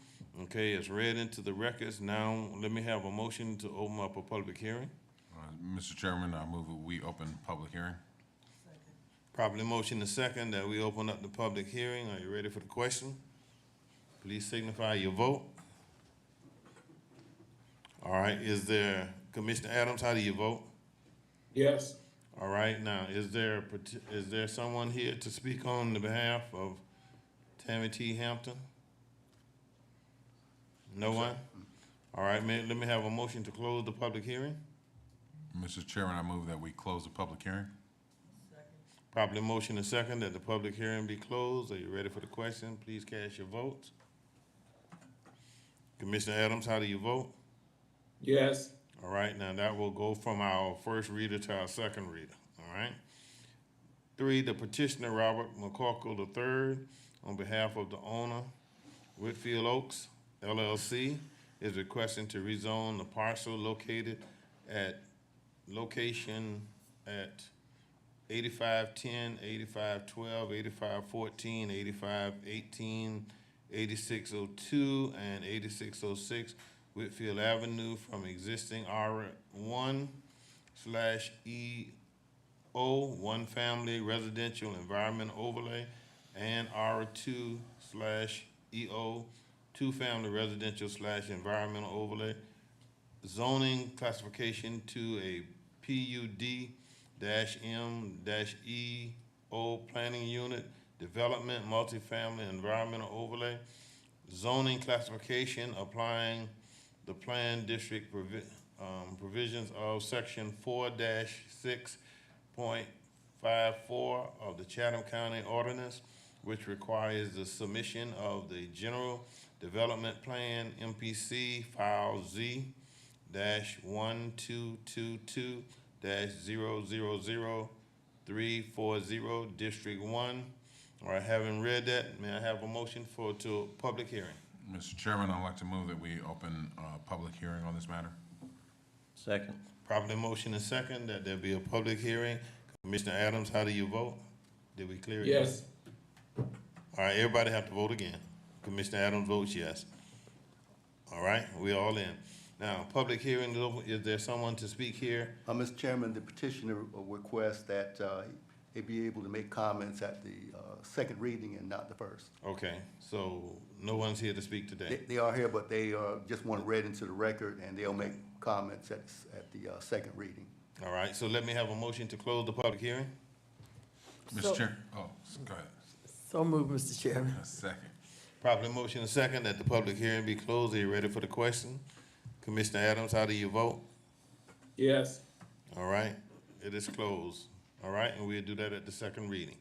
All right, there are no second readings. Now we're at the point of information, Mr. Manager, in your hands.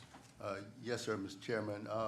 I'm going to ask that Ms. Kelvin Lewis come to the podium. We're going to give you an update on our new dispatch program and kind of give you an idea of where we are and be able to address any questions that any commissioners may have. So, Mr. Lewis, and you should have a copy of his handout at your place there. Okay. So,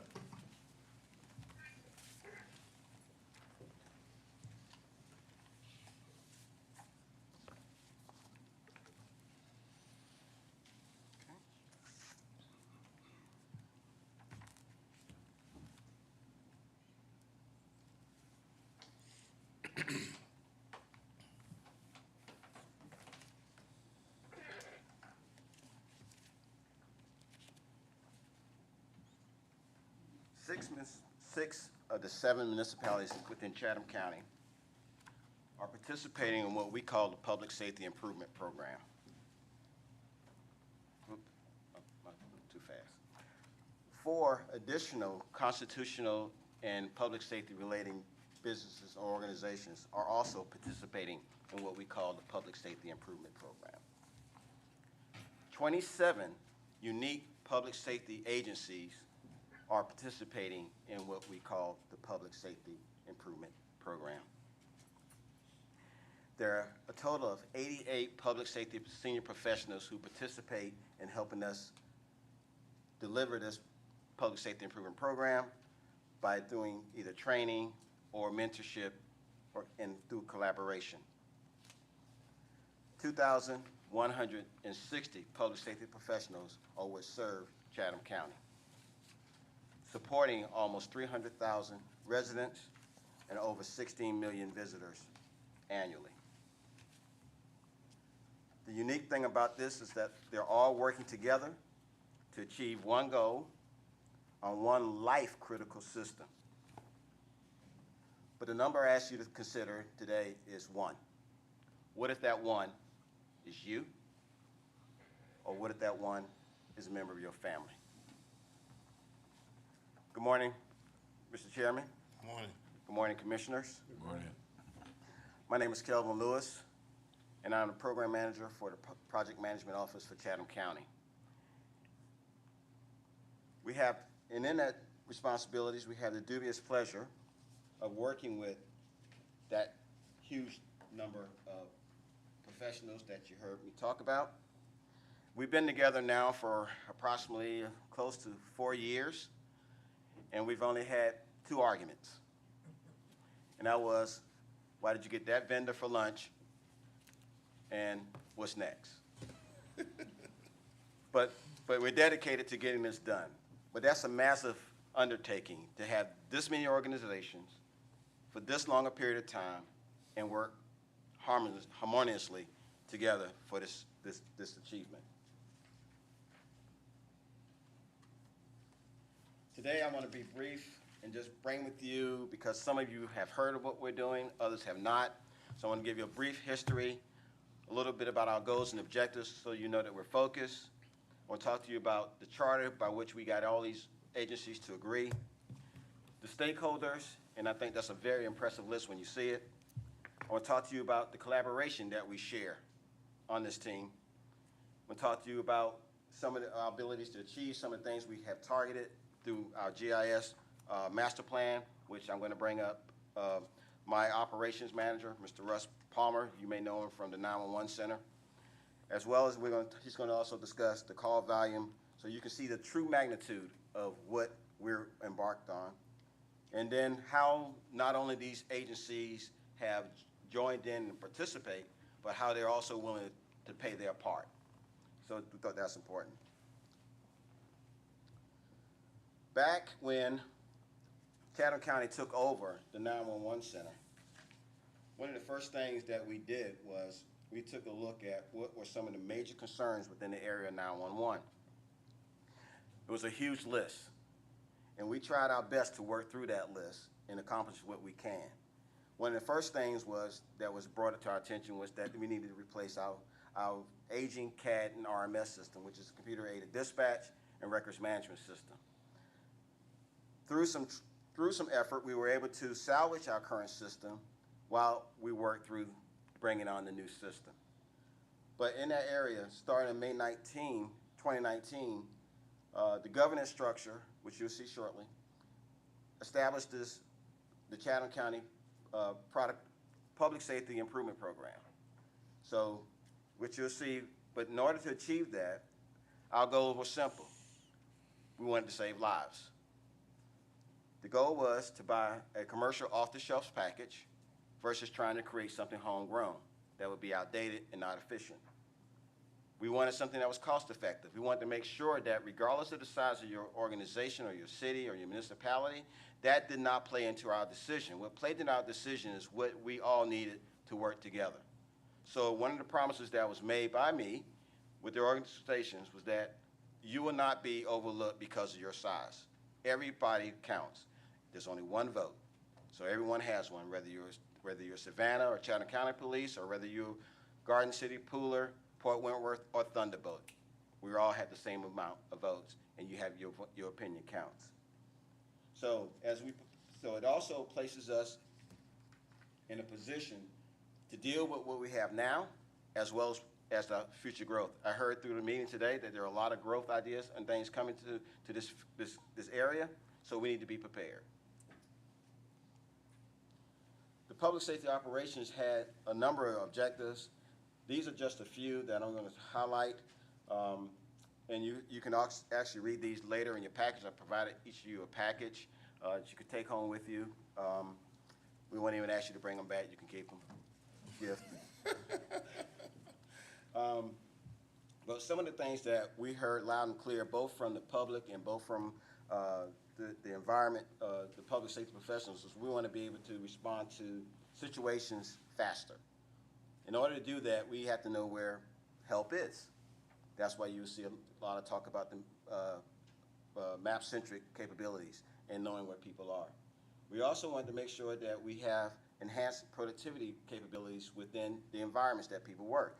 The 911 Center, whether it's resources out in the field, they all will have capabilities to know where people are and have better decision-making capabilities.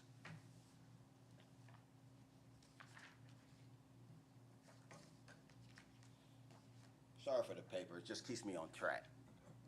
I don't want to be a preacher up here. The other objective is to, no pun intended.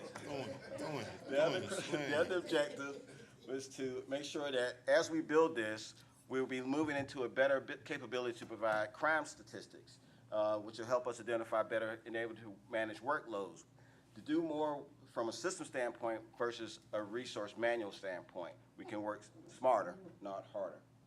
And then, of course, we want to be able to reduce the ability for redundant activities for repetitive tasks.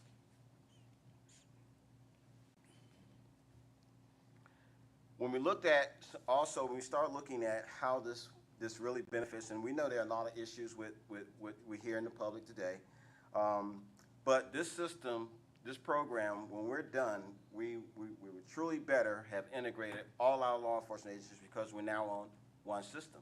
And that's just not police on one system. That's not just fire on one system or EMS on one system. Everybody's on one system with the exception of, and I meant to say this earlier, Tybee Island. Tybee Island is the only municipality that did not participate with us. We tried, they didn't participate, they're doing their own thing, that's fine. And we will welcome them at any point. We also want to make sure that one of the enhancements that we get and productivities that we get out within the center is the fact that we have the One Chatham map now, which is a public safety layer map that's GIS developed, that all agencies now see that one map. So we now have, the enhancements from that standpoint. So to put this in perspective, this is what it looks like. Currently today, we have 621 MDCs, mobile data computers in use within the county. That's only a couple of agencies. We now will have, when we implement, we'll have 967 mobile data computers in. That's an increase of 346 mobile data computers within our public safety hands.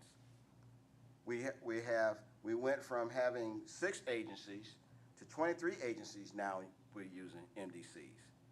So that's an increase of 17 additional agencies gaining use in productivity from MDC. Alarm calls take up a great deal of time coming into the call center. We hope in targeting 40% reduction of that through the use of our ASAP to PSAP program. Reduction in a 23% reduction in field-initiated radio calls. In order to achieve these numbers and these goals, it was imperative that we had a charter that allowed us to focus on a united purpose, one direction, one goal, that we had a governance structure. The governance structure you will see within your pamphlets as well, where we talk about the EAB, the RRC, and I'm going to show you a brief chart on that in just a second. We had a united strategic objectives, set of objectives, and a scope that clearly told us what's in our purview and what's out of our purview. No scope creep here. And then we also focus on what we call the total cost of ownership. What does it cost us to do this? This is how we came up with the cost sharing model. And then we want to make sure we have an ability to make changes that we can do as a group versus just making them fly by night. When you talk about the stakeholders, again, here's a snapshot, if you would, of all the agencies, which is a very nice picture. Think about making a flag. Very nice picture of all the agencies that participate in the Chatham County Public Safety Improvement Program today. So as you see, we have a large representation of public safety professionals focused on doing a job that is amazing. And they're an amazing group of people to work with. Talking about the collaboration, we wanted to make sure we share a little bit about how this works. Again, the governance structure, we don't just come up with stuff, we take our orders from the EAB and RRC, and this is how it's structured and led. We break it down by the PMO office that then comes down and works with all of the various public safety disciplines, as you see across the board. And I also have in your package a fold-out, so it won't be an eye chart. There's a fold-out in there that clearly shows you how we are pollinated in disciplines as well as municipalities. So there's people working on fire that work on law enforcement. There are people working on law enforcement that work in EMS. There are people that work in EMS that work on GIS. Cross-pollination to make sure we get a good message or a good delivery of services as we look at moving forward. So for now, because I know you're tired of hearing my voice, I'm gonna let you hear a worse voice. I'm gonna invite you, Mr. Russ Palmer, who's my much-needed rain man and also my operations manager. Bring these down so y'all can hear me a little better than you had to listen to him. The first piece that I'm gonna talk about is the GIS master plan. Whenever we first started looking into the project, we realized that there's jurisdictions that have the same road names, they have overlapping road ranges inside of their jurisdictions. So the main piece of this plan is gonna help us try and eliminate those type of activities, as well as consolidated all of our resources into one centralized plan that Kelvin referenced earlier is our One Chatham map that's shared between not only our new CAD system, but into the RMS and fire records as well. That document is in the legal department for its final review before we can move forward with it. The call volume, this looks at Chatham County's 911 center call volume. There are other centers throughout the county that are joining into the project with us, but this is just from the 911 center currently at this time. The top line is the total number of calls for service that the 911 center received and processed for that individual year. You can definitely tell the year where COVID happened, and so we're still trying to recover from that because there was a pretty significant decrease in workload, except for on the fire and EMS side. They've continued to increase their call volume every year. The call sharing piece of it, this is what Kelvin was talking about, how all of our partner agencies are not only providing the resources and the personnel to work on the project, but they've also committed financially to ensuring that we have all the proper equipment that we need. The county, whenever we move forward with it, we are covering some of the application costs, and we're covering some of the interface costs for all of the system-wide interfaces so that everybody has access to them. You can see the breakdown, how it's done by each municipality and each partner. Inside of your packet, there's a little bit further of a detail if you want to look at that. Most important piece is the timeline of the project. We wanted to paint a picture of from 2021 when we got started with, after we selected a vendor and got started on the actual project. Wanted to show everything that's been completed up until where we are now. You can see that everything's been installed. The configuration piece is that second green line, and as you can see, it started as soon as CAD installation finished, and we're still working on that as we speak now. We had training out at the project management office, I guess the past 6 weeks now straight, for different certification pieces, as well as different supervisor courses for the new CAD system. We have a tentative go live for the project around the third quarter of 2023. And we're working towards that through everything that we're doing. We still have a lot of additional training that we're working on, but that is the end goal, is the third quarter of 2023 timeline. And with that, turn it back over to Kelvin. Thank you, Russ.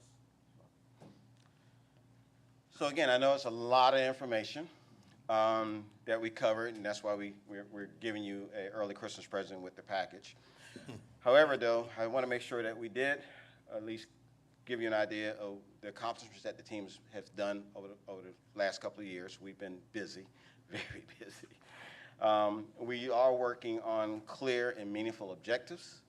The program onboarding part you see as we do continue to work with the agencies and municipalities, keep them up, and their representatives go back and share information with them on a regular.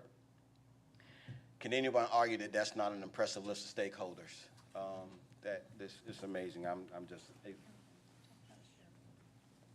Sorry. Oh, they were on here. Yeah, but they were pretty much a late ad. They were a late ad. The sheriff department was a late ad. They actually, They're actually going to going to be part of phase 2. What I presented to you today was mostly phase 1, but the sheriff's department did join as a late ad, and we have a great relationship now working with the sheriff's department. I mean, it is extremely harmonious, and their team is active. In fact, they probably have 3 people out to the center right now, engaged, and the way we run things at the PMO is that everyone looks out for everyone else. We are our brother's keeper or our sister's keeper. We do. If someone else needs help, we pitch in, we help. Just this week, we had Kevin come out and work with one of our PMs on developing some work that we needed done, and it was great. There was no, I can't do this, that we don't work this way. So it's a very impressive thing and I don't know if you guys know how the previous relationship with the sheriff's department was, but this is amazing. So again, to work out there, and it's just a whole different vibe. You come out there, it's just, we work, but it's a different vibe. As you see, I hope you also got an appreciation for the volume of calls that the call center is dealing with on a daily basis. If you amortize that, any way you want to split that number in your head, you're welcome to do it.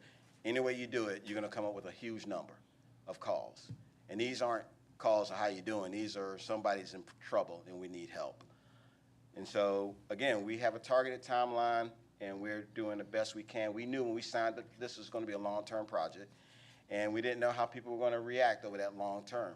And so far to date, we're doing well. So. And that's because you guys the commission, and Michael and Linda have been great supporters. I mean, so unfortunately, the sad part about that is I can't complain if something goes wrong because they're giving me everything I asked for, kind of bad. But so we're rolling, and last but not least, I do want to just say a shout out to my team, all 88 of them, that's the best cross-functional team anyone can work with, and I'm just honored to be able to lead them. So, all right, questions? Questions? All right, Commissioner Whiteley is first, and anybody else? Okay, Commissioner Whiteley. Thank you, Mr. Chairman. Thank you. Great presentation, Mr. Lewis. I appreciate it. Thank you. So I just had 2 questions. One, with the CAD RMS system, I know we've had a lot of challenges when it comes to 911 answering and stuff like that. Do we have an estimated percentage or a goal, if you will, of how many calls will not go unanswered? Because that's one of our biggest complaints at this point. Russ, help me on this one. I would say that's probably kind of hard to pinpoint. What we can pinpoint is, I'm going to back up a couple of slides and point out some of the efficiencies that we're going to try and gain in the systems.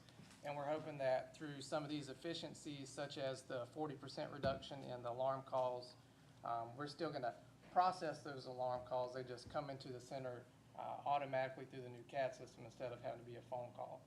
So we're helping through those efficiencies, the reduction in radio traffic by deploying all the MDTs.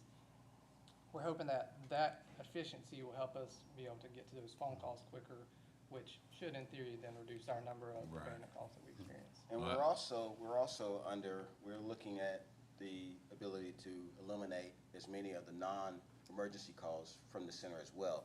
There's a separate initiative that we're working on to do that as well. And we're hoping if we get that done correctly, we can probably reduce that by 30–40%. Okay. Well, that's definitely good to hear, because I understand, our first responders, especially those who are working in the call centers, have a heavy load to lift. And just for the public's consumption, it is normal that if our 911 center is getting an abundance of calls, that their call may be answered by a neighboring area or jurisdiction. I want to just put that out there. I know Mr. Manager shared that with me, and I've gotten calls that said, man, I called 911 and they answered it in Hinesville. And I understand the frustration, but that is a normal occurrence. So I wanted to put that out for public consumption. The last piece I wanted to ask is, in Q3, where it looks like we'll be kind of finished, or at least finished with the paradigm of this whole system, is there going to be any challenges when we're moving from where it's at now to when we relocate to the EOC? I'm gonna let Russ answer that. Look at all the fun questions today. So this is just for, are you saying moving once we get the new facility built, will there be any challenges? Right, because, yeah, that's my question. Okay, so that's actually the easiest part of all of it, because we'll just say, okay, at 7 o'clock, your shift starts over there, and then we'll have the phones ringing over there instead of at the new building. Okay. So that's the easy part. Getting used to all the new systems is gonna be the fun part. Right. No, I understand that. But that's why we're doing an enormous amount of training right now, getting people geared up. So, Yeah. Yes. Miss, just one thing to add, and this is just from a high level. You know, the efficiencies that we hope to gain from the system, everybody in the county will be on the same platform. They're going through an enormous amount of training now. I don't care what jurisdiction you're in, what agency you're in, we're gonna be on the same platform. So with the MDTs, there are a lot of calls that officers make now that they'll be able to sit at that terminal in their vehicle, plug in the information, get what they need, and not have to have human interaction. So we're hoping that, you know, we reduce the amount of calls coming into our dispatch center. So that is the goal. We want everybody on the same system, everybody talking the same language. That should add to our, you know, the efficiencies that we hope to gain. Truly one job. Yeah. I got a question. Yes, sir. Thank you, Mr. All Chairman. right, That's all I have. Commissioner Mills? Thank you, Mr. Chairman. Thank you for the presentation. My question is, do you have the manpower that you need to proceed with your goal? I mean, are we, from a program standpoint, your staff? we do. I mean, you said 88, but is 88 enough for all of this that you need to Yeah, have? but the 88 is the staff that makes up the project management team, as well as the 88 subject matter experts from each of the agencies. So that's not just our people, that's everybody's people. So from a program standpoint, we have the staff, so. She's asking about the 911 center, do you have enough employees? Well, that's not really our area, that's gonna be more of director. Let Russ. We have about a 30% vacancy rate at the 911 center right now, which is pretty on par with the national average, but we've been working closely with the manager's office on several initiatives to try and increase that between the manager's office and human resources. Thank you. I guess this system kind of streamlined, kind of made you do more work with less people. Yes. Maybe. That's the intent. Maybe. Maybe. Let me point out this too. It has there are 6 municipalities, all right? The only one I see that's missing is Vernonburg, but the county covers Vernonburg. Yes. All right, so Vernonburg should be included as a municipality in that, because we cover them. Right. See, with the sheriff, with the police, with the fire, everything. So since we cover them, and they are a municipality, they should be listed as with the other 6 you have on them, Yes, okay? sir. And we've also had overtures from the military also. Right. Hunter and Fort Stewart will also be a part of this when we launch it. Yeah, and there's a new initiative, let me say this, Ms. Kramer and Ms. Jennings and myself, all right? What day was that we down there? Was that Wednesday? Was that Wednesday? All right, there's a new initiative coming, all right? That's gonna be a part of your initiative, and it's gonna come from the military, okay? As they embed themselves in this, because they recognize the fact after we had our meeting on Wednesday, that 70% of the military folks stationed at Hunter live out in the community, all right? And so we're gonna be bringing them to the table as well, so you'll be able to add them as soon as we get the logistics of all that covered, all right? Because what has to happen is their military lawyers and our lawyers need to get together so that the verbiage is good for the folks at the Pentagon, okay? And so I can say that came out of the meeting that we were in, that they need to be a part of One Chatham, and so they will be adding to what you have here. But I just want to point out that we need to include Vernonburg in the municipalities, okay? And I understand Tybee wants to stay out and do their own thing, all right? So who knows, somewhere down the line, they may change their mind, all right, anything else from anyone? Thank you, sirs. Okay. All right, appreciate it. Move on, Mr. Manager. Yes, sir. I'm going to ask Ms. Smalls to come to the podium, and she's going to give you a brief update on our county health plan, RFP. And you have a document at your desk that also outlines what we're doing. Ms. Smalls? Thank you, Mr. Manager. Good morning, Mr. Chairman. Good morning, Commissioners. Good morning. Just want to give you a brief update on some current activities regarding our health plan. As you know, Chatham County has a self-insured health plan that covers our active employees and their dependents, and our pre-65 retirees and their dependents, and that includes over 3,300 individuals that are covered on the plan. The plan, in addition to covering medical and pharmacy benefits, it also includes stop-loss coverage, which provides a threshold claim amount that Chatham County would be liable for before third-party reinsurance kicks in to cover any excess over the threshold. So those are the components of the plan: the medical, the pharmacy, and the stop-loss. And we have been with Anthem, well, formerly Blue Cross Blue Shield, since 2002.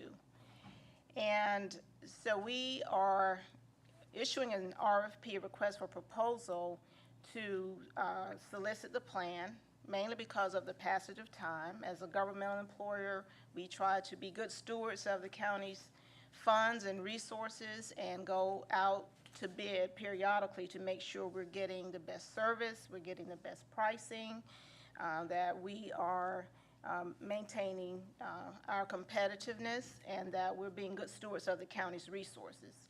So that's the main reason that we're marketing the plan, to make sure that we are getting the best pricing and the best servicing going forward. So we are asking vendors to submit proposals on the plan, and they can either submit proposal on all three components, the medical, pharmacy, and stop-loss, or they can submit a proposal on one or more.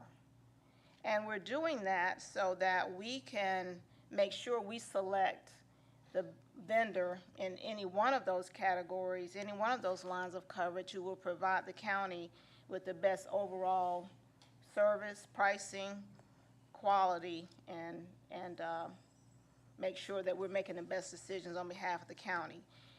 We have used the services of our benefits consultant, PRM. They've been very instrumental in developing this RFP for us. They're the experts in this field, so we feel very comfortable about the RFP that's been developed and what we're asking the vendors to propose on.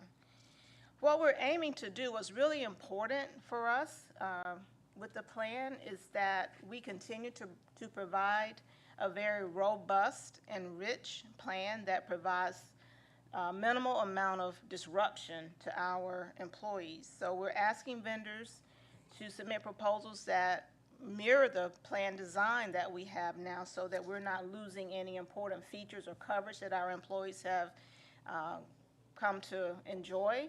We're also looking at the providers, the network of providers that are covered, to make sure that all of our local hospitals are covered, and that the network includes a broad range of individual practitioners in a wide variety of practice areas, to make sure that there's minimal disruption with providers. And then also making sure they provide a broad formulary of prescription drugs, so that we have minimal disruption in the drugs that are covered in the plan. So those are the things that are being looked at as we move forward, as we evaluate the plan. We also, of course, will look at cost. That is an important feature of that. So the RFP closes on March the 24th. There's an evaluation committee that includes a broad range of individuals within the county who will be looking at all the proposals that are submitted and and choosing the top vendors and probably having also some in-person interviews with them to select the top candidate. So we're looking at a new contract date of January 1st. And we are looking at putting an item on the June agenda for your consideration and approval. And if the county should select the incumbent provider, which is Anthem, then very little would need to be done in order to continue that relationship. If the county were to choose a different provider, we would need that amount of lead time to implement a plan because we're looking at a January 1, 2024 contract date. So that seems far off, but it takes that much time to do this amount of work and, you know, to make sure we have a plan in place. That's kind of a summary of where we are. I'll be happy to entertain any questions that you might have. All right, any commissioner have any questions? Any commissioner? All right, let me say this because it happened to me on yesterday, all right? See, you had not, I mean, we talked about looking for an insurance provider. Well, yesterday when I was in Atlanta, you know, one of them came up to lobby me. So I want to put this out for the commissioners. If when you get the RFP and it's answered, if you would give the commissioners the name of who responded to that RFP so that they can be aware of their lobbyists. Because listen, folks, they're coming at you, okay? I'm serious, they're coming at you. Before I could get to my ride yesterday, all right, there were 3, and they knew that we were putting out RFP for medical assistance and things. They knew, and I didn't know how they knew, but they don't. Yeah, it's the RFP is on the website, isn't it? It's on the website. So see, they read it, and I didn't read the RFP on it, so I was caught off guard that folks would come to me. So I'm just saying to commissioners, folks are gonna be lobbying you. The same thing is happening now during budget cycle.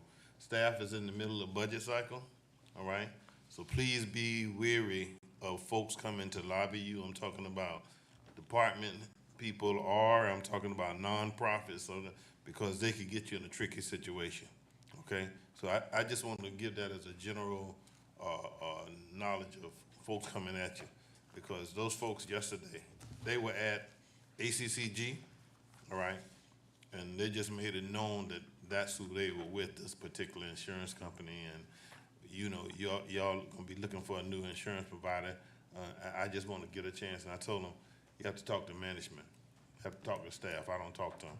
Nothing about anything that's out on the RFP or gonna be out on the RFP, okay? So I just want to give y'all a heads up. That's what all that about. Go ahead, Mr. Manager, now. Okay. Thank you. Any other Thank you, questions? ma'am. For Ms. Smalls? All right, there is a need for us. Thank you. Oh, go ahead. Not for you. I just would, if I may, please recognize Ms. Anita Dixon, who is working with affordable housing and has been, and she has been in conversation or lobbying. So that's what I'm telling you to stay away from. To say that we could, you know, they're looking at some sites in unincorporated Chatham County.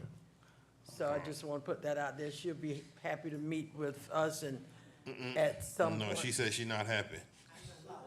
No. That's right. Okay. Yeah, she's not All right. lobbying. She just Okay. wants an opportunity to present. All right, let her get with the manager, all right? And they can set that up, and then if you need to speak with us, then they can set up those in workshop. And Mr. Chairman, I just want to briefly just call your attention to you handout updates from the manager's office. You've got a number of activities from Parks and Recreation. They're listed there. There's a native plant and tree giveaway that's being held tomorrow at the Botanical Gardens. The police department's launched a new app that's going to give greater connectivity and sharing information with the public. We got some information in your packet about that, and also you should have gotten an email from Ms. Jessica giving you instructions for the St. Patrick's Day Parade on next Friday. So I want to make sure that everybody pays attention to that, and you'll have that information. So All that's right. it, Mr. Chairman. Thank you, sir. With that, there is a need for us to go into executive session for litigation, acquisition, and personnel. All right, may I have a motion? I so move. Properly motion to second that we go to executive session. Ready for the question, please vote. Commissioner Adams, how do you vote?